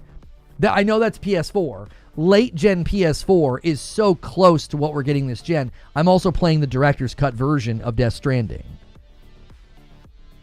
Because you don't like retro gaming? This is not true. No, that is a complete false summary of my position on it. I've never said I don't like retro gaming. I enjoy playing the old games, but not for very long. It's more of a nostalgic trip down memory lane, and then I move on from it. Like, it's more nuanced and like, yeah, you just don't like retro gaming. It's like, no, not necessarily. The lack of modern amenities turns me off. I'm like, there's too many rough edges to eat around here.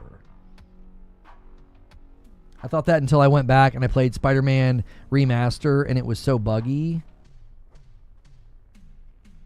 What? Spider-Man 1 Remaster is buggy. In what way? I don't remember anybody ever talking about that game with that as a descriptor. I don't know if I've ever heard anybody say Spider-Man 1 Remaster is so buggy. What are you running into? Where are you playing? Isn't that like one of the better ports to PC? I went back to plat the game. It had so many bugs during gameplay. Nothing graphically, but it had so many bugs. Huh? Can you give me examples? I remember playing that game on my PS4 Pro quite a bit. I mean, again, that was a long time ago. That was back at my old place. That would have been that was before we moved, obviously, to 2019 and 2018. What are you talking about? Hitches during combat? Enemies falling through the ground? Huh. Like Monhun Works, for example? Oh, there's a Twitter account that'll tell you. Right, Cat Uncle, that Twitter account proves my point. It's not consistent anymore, is it? There are probably countless games on that Twitter account, does it play, that you can't play off the disc. It's become very inconsistent. I don't know if my save is corrupted or something. I don't know how that works, but it was bad. People are trolling. No, Sven's not trolling. He's a long-standing member here. He's trustworthy. He's a community manager in our Discord.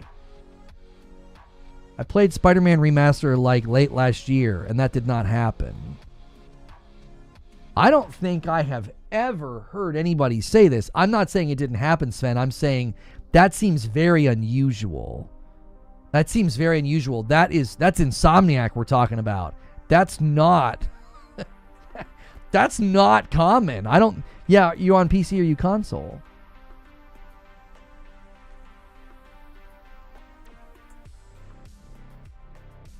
Spider-Man 2 had some bugs at launch, but they got fixed. There was a couple of weird ones getting stuck in geometry and then the cube, and that got fixed within like a week or two. I know a bug when I see one. No, I don't doubt your claim. I trust that you're telling me the truth. I'm saying I've never heard that about Spider-Man 1. I've never heard that before. So either you got really unlucky and maybe keep playing and see if it stops, or I don't know. Wait, do you have the PS5 version installed? Could you have made a mistake and can you install the PS4 version of that? Is that even available? I don't know. I'm actually asking because I don't know. Can you install the PS4 version of Spider-Man 1 Remaster? Is that even possible? Guys, really quickly, we need 19 more likes. If you came in looking for GTA 6 news, you can rewind to the beginning of the stream. Right there in the show open, I talk about the GTA 6 trailer 2 as well as GTA 6 release date. It's looking like early April is when things are going to start dropping. I think they're going to line that up with the earnings call. I've also been told that the GTA 6 marketing will kick up in May, and there seems to be an agreement with PlayStation from what I've been told. We'll see if that happens. Funny, I played Spider-Man Remastered in 2023, didn't have any issue. Bugs can happen, but Insomniac's usually great. Yeah. You may have gotten unlucky. I don't remember. that happening. I think sometimes like somebody will get like stuck halfway in the ground and their leg starts going crazy. I think that's always going to happen kind of in an open world combat game where you can like slam somebody into the geometry. Sometimes it's just going to like, you know, Ghost in the Machine, some guy glitches out. I don't think that isn't a deal breaker. Certainly can be frustrating if it happens like a bunch. Like I remember people were trying to bring that up about they were trying to bring that up about Stalker 2. And I was like, that's not a big deal in an open world game like that. Like that's just going to happen. Like a dog got like stuck in like a fence or something. And I'm like, come on, boys. Like that's not a deal breaker. That's not a deal breaker. So.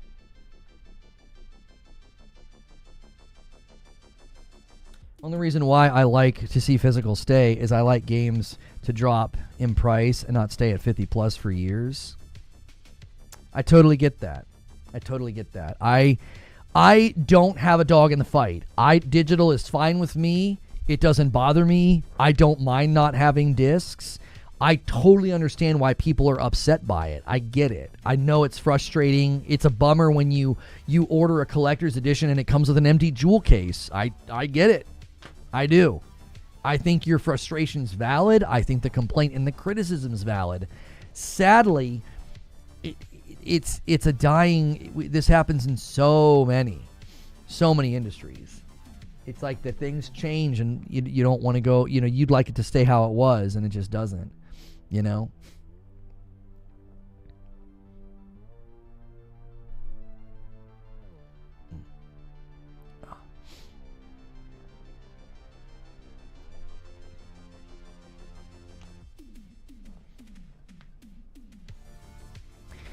Okay, so I got a video. It's going live any second. I'm going to spam a link in chat and send you guys over to it. It's called The Truth About PSSR. Awful lot of falsehood out there and misrepresentation, and we're going to start doing videos like this. We're not calling anybody out. We're not using names. We're just sticking to the facts. We're saying here were claims made. Here were things that are being stated that are simply not true. I want consumers to have accurate information so you can make a decision about the Pro or future PlayStation devices, whether it's a handheld or the 6. On your way out here, hit like. When you get over to this video, go crazy on the like button, okay? And if you're a paying member, you can come to the green room after. I'm going to send you guys over with redirect. Redirect is not reliable. So please, right now, if you can hear my voice, click like and then click the name in chat. I'm sorry, the link in chat. I'll see you guys over there.